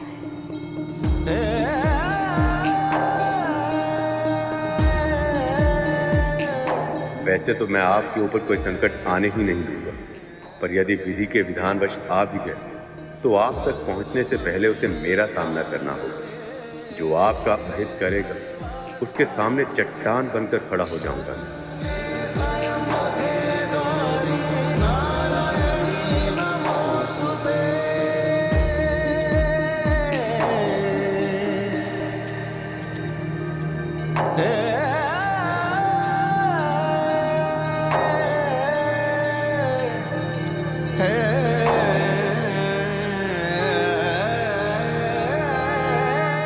अब सप्तपदी की रीत की जाएगी। सप्तपदी ये क्या होता है माँ? सप्तपदी का अर्थ होता है वर और वधू का एक साथ 7 पग चलना। ये 7 पग विवाह की लंबी यात्रा पर ठीक से चल पाने के लिए अनिवार्य होते हैं गरुड़। प्रथम पग अन्न की वृद्धि के लिए होता है। अन्न का उत्पादन, अन्न की रक्षा और अन्न का सदुपयोग जो कर सकता है वही सफल गृहस्थ हो सकता है। अधिक पका लेना, झूठन छोड़ना और स्वच्छता का ध्यान न रखना, इन सभी बातों से स्वास्थ्य की हानि होती है। इसलिए आहार की सात्विकता का उचित ध्यान रखना दाम्पत्य जीवन का मुख्य उत्तरदायित्व है। दूसरा पग शारीरिक और मानसिक बल की वृद्धि के लिए होता है। व्यायाम, परिश्रम, उचित और नियमित आहार विहार से तन का बल स्थिर रहता है। अध्ययन और विचार विमर्श से मनोबल बढ़ता है। जिन प्रयत्नों से दोनों बल बढ़े, पति और पत्नी समर्थ, स्वस्थ और सशक्त बने, उनका उपाय सोचते रहना चाहिए। तीसरा पग धन की वृद्धि के लिए होता है। जैसे मुद्रा अर्जित करना आवश्यक है, वैसे ही व्यय की मर्यादाओं का ध्यान रखना दाम्पत्य जीवन का प्रमुख कर्तव्य है। चौथा पग होता है सुख की वृद्धि के लिए। पति पत्नी प्रसन्नचित्त रहे, मुस्कुराने का अभ्यास करें, हंसते हंसाते जीवन व्यतीत करें। सदैव ध्यान रखना, जो संतोष करना जानता है सुखी भी वही रह सकता है।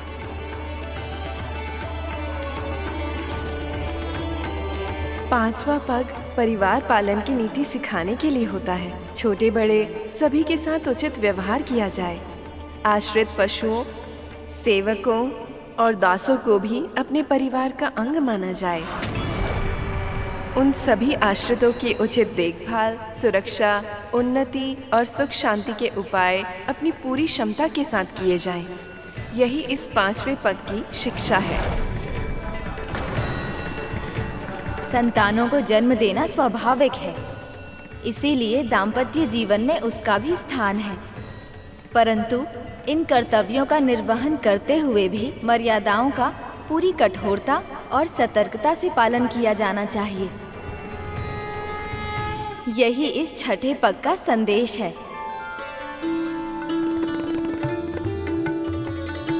और ये 7वां पग मित्रता को स्थिर रखने और बढ़ाने के लिए होता है। पति पत्नी दोनों ही ये ध्यान रखें कि उनकी ओर से कोई त्रुटि तो नहीं हो रही। साथ ही अगर कोई भूल कर भी रहा हो तो उसका उत्तर कठोरता से नहीं बल्कि सच्चता और सहृदयता के साथ दिया जाना चाहिए। दुष्टों के साथ दुष्टता की नीति सांसारिक व्यक्तियों के साथ एक सीमा तक अपनाई जा सकती है, परंतु अपने साथी का हृदय जीतने के लिए उदारता, सेवा, सौजन्यता और क्षमा जैसे शस्त्र ही उपयोग में लाने जाने चाहिए। सप्तपदी में 7 पग बढ़ाते हुए 7 सूत्रों को आत्मसात करना होता है। इन आदर्शों और सिद्धांतों को यदि पति पत्नी अपना लें और इस मार्ग पे चलने के लिए पग से पग मिलाकर अग्रसर होने की ठान लें, तो दाम्पत्य जीवन की सफलता में संदेह की संभावना ही नहीं बचती।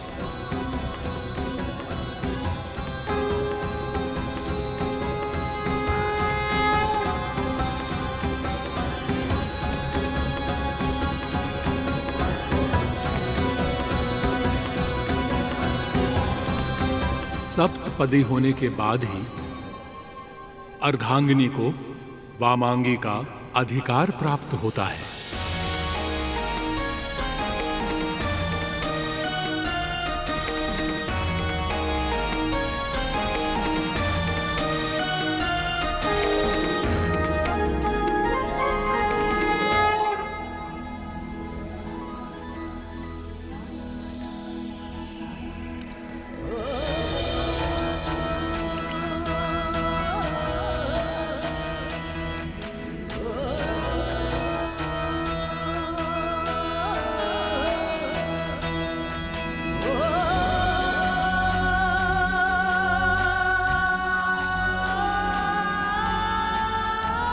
अब देवी लक्ष्मी की मांग में सिंदूर डालने की विधि आरंभ होगी।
जानते हो सिंदूर मांग में क्यों भरते हैं? क्योंकि ब्रह्म ज्योतिर्मय है और उसकी ज्योति का रंग लाल है।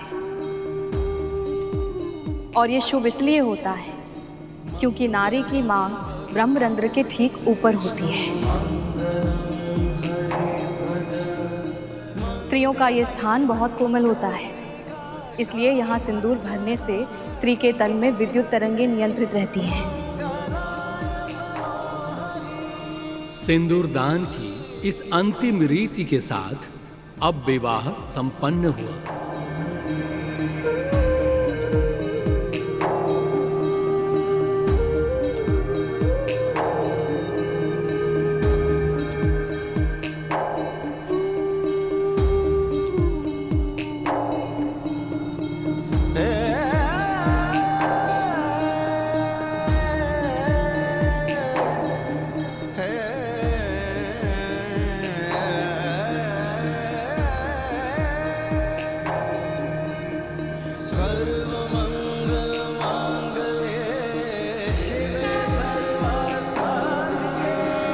इस विवाह और इस दृश्य को देखकर मेरा जीवन धन्य हो गया।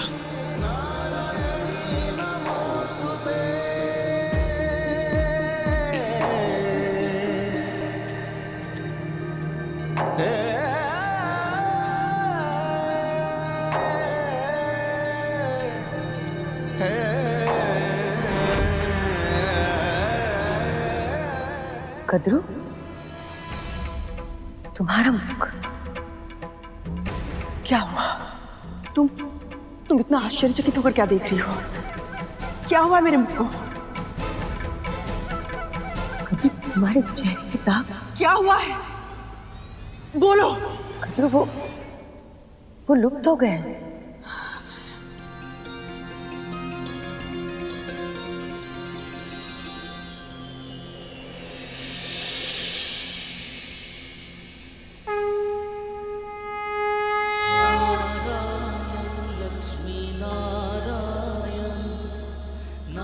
धन्यवाद प्रभु विष्णु, धन्यवाद माता लक्ष्मी, आपको कोटि कोटि धन्यवाद।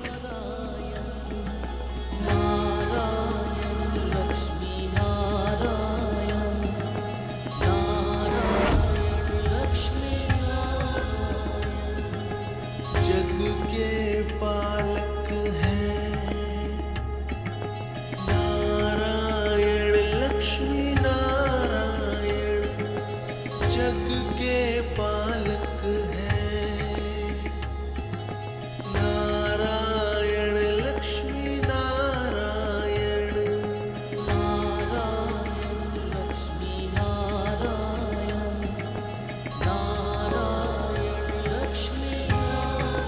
लगता है आप समझी नहीं असुर माता।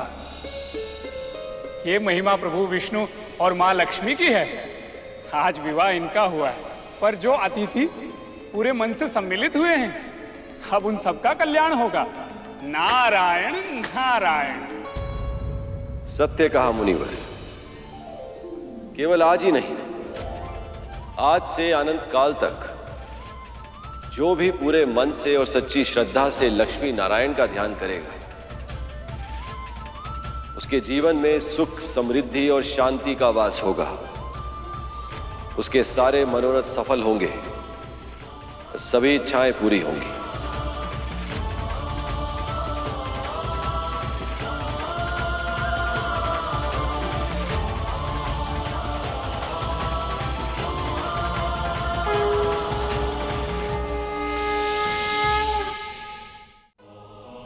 मेरी तो बस एक ही इच्छा है, मेरी संतानों को अमृत मिल जाए और वो सर्वशक्तिमान बन जाए।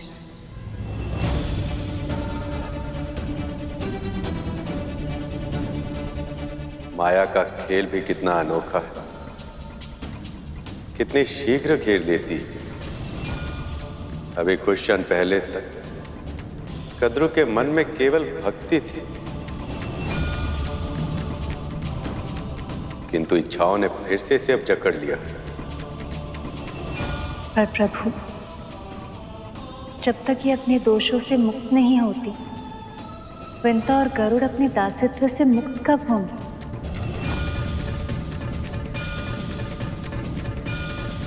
शीघ्र होगा, अब वो मेरा दायित्व है।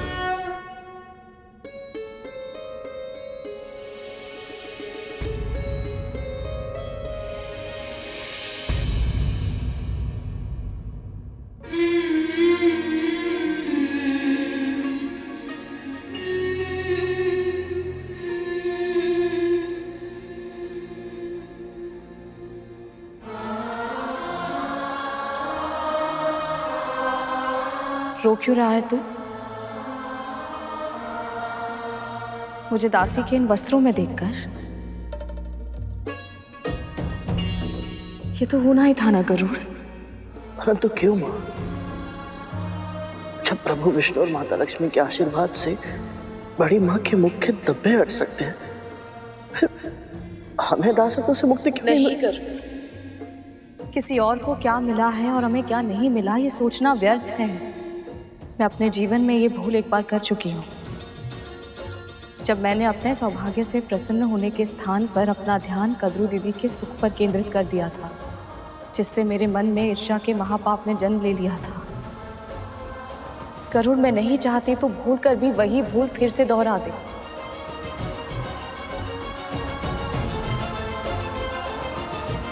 आप सही कह रही हो। तू चिंता मत कर गरुड़, मुझे पूरा विश्वास है जिस तरह भगवान दत्तात्रेय की कृपा की वर्षा मां पर हुई है, उसी तरह प्रभु विष्णु और मां लक्ष्मी की कृपा भी आप पर होगी। मां, उनकी कृपा का आशीर्वाद तो मुझे पहले ही मिल चुका है अरुण। इतने अच्छे, इतने संस्कारी दो पुत्र जो दिए हैं उन्होंने मुझे। अपने पुत्रों के अच्छे कर्म और सेवा का फल ही तो है, जिसके कारण मैं इस पवित्र समारोह में सम्मिलित हो पाई हूँ। यहाँ इतना सम्मान, इतना अपनापन मिला है मुझे। ये सब केवल इस जन्म में ही नहीं, आने वाले हर जन्म में मुझे सुख देने के लिए पर्याप्त है। अब और मुझे कुछ नहीं चाहिए।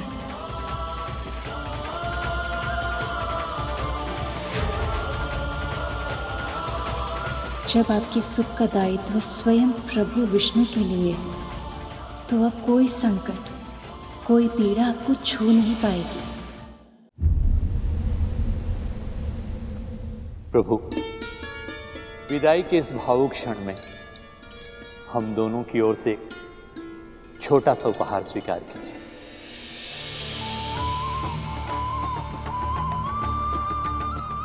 इसकी कोई आवश्यकता नहीं है पिताजी। ये मणि उस सम्मान का प्रतीक है जो आप सबने मुझे दिया है।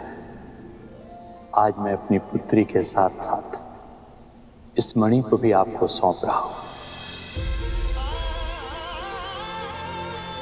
आपकी पुत्री मेरे हृदय में वास करती है।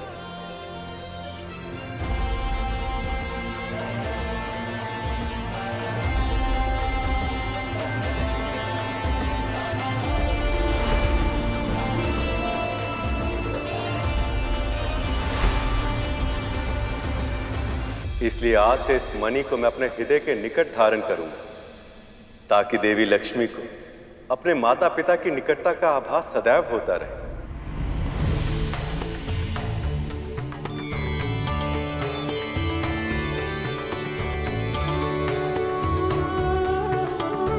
सारे संसार की श्री को हम दोनों भला दे ही क्या सकते हैं, फिर भी पुत्री इसे हमारी प्रेम की भेंट समझकर स्वीकार कीजिए।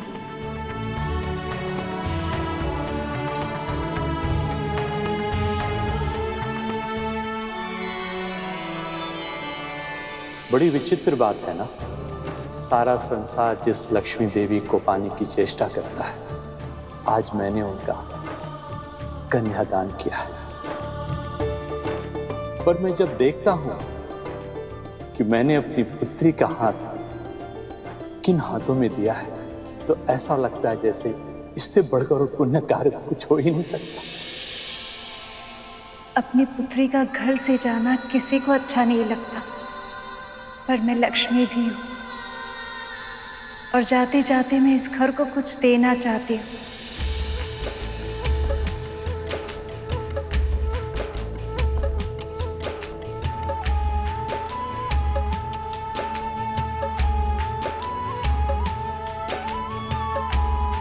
ये खिल प्रसन्नता का प्रतीक है जो मुझे इस घर ने दिया है।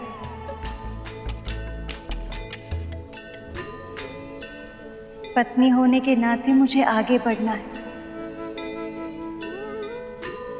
किंतु पुत्री होने के नाते मैं यहाँ प्रसन्नता बिखेर के जाना चाहती हूँ।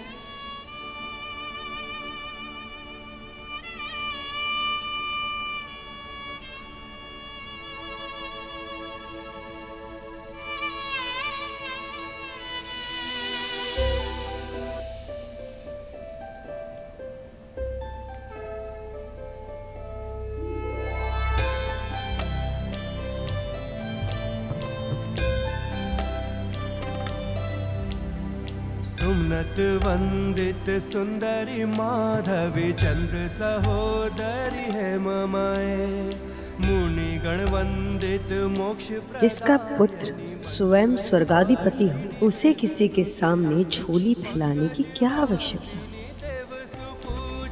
सद्गुण वर्षिणी शांति युते, जय जय है मधुसूदन कामिनी धन लक्ष्मी रूपेणा पालय मां। श्लो अष्टलक्ष्मी नमस्तुभ्यं वरदे काम रूपिणी, विष्णु वक्षः स्थलारूढे भक्त मोक्ष प्रदायिनी, जगत् मात्रे च मोहिन्ये मंगलम शुभ मंगलम।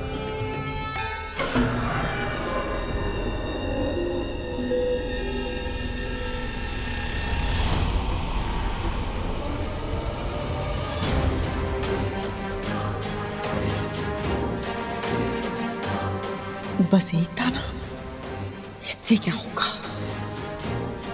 अच्छा हो, ये व्रत की प्रथा के साथ ये विवाह भी संपन्न हुआ और अब शुरू होगा मंथन। रुक जाइए मामी श्री, आप इस रथ पर नहीं चढ़ सकती। गणेश जी अब क्या करना चाहते हैं? कहीं कोई भूल चूक ना हो गई, अब और विघ्न ना आ जाए।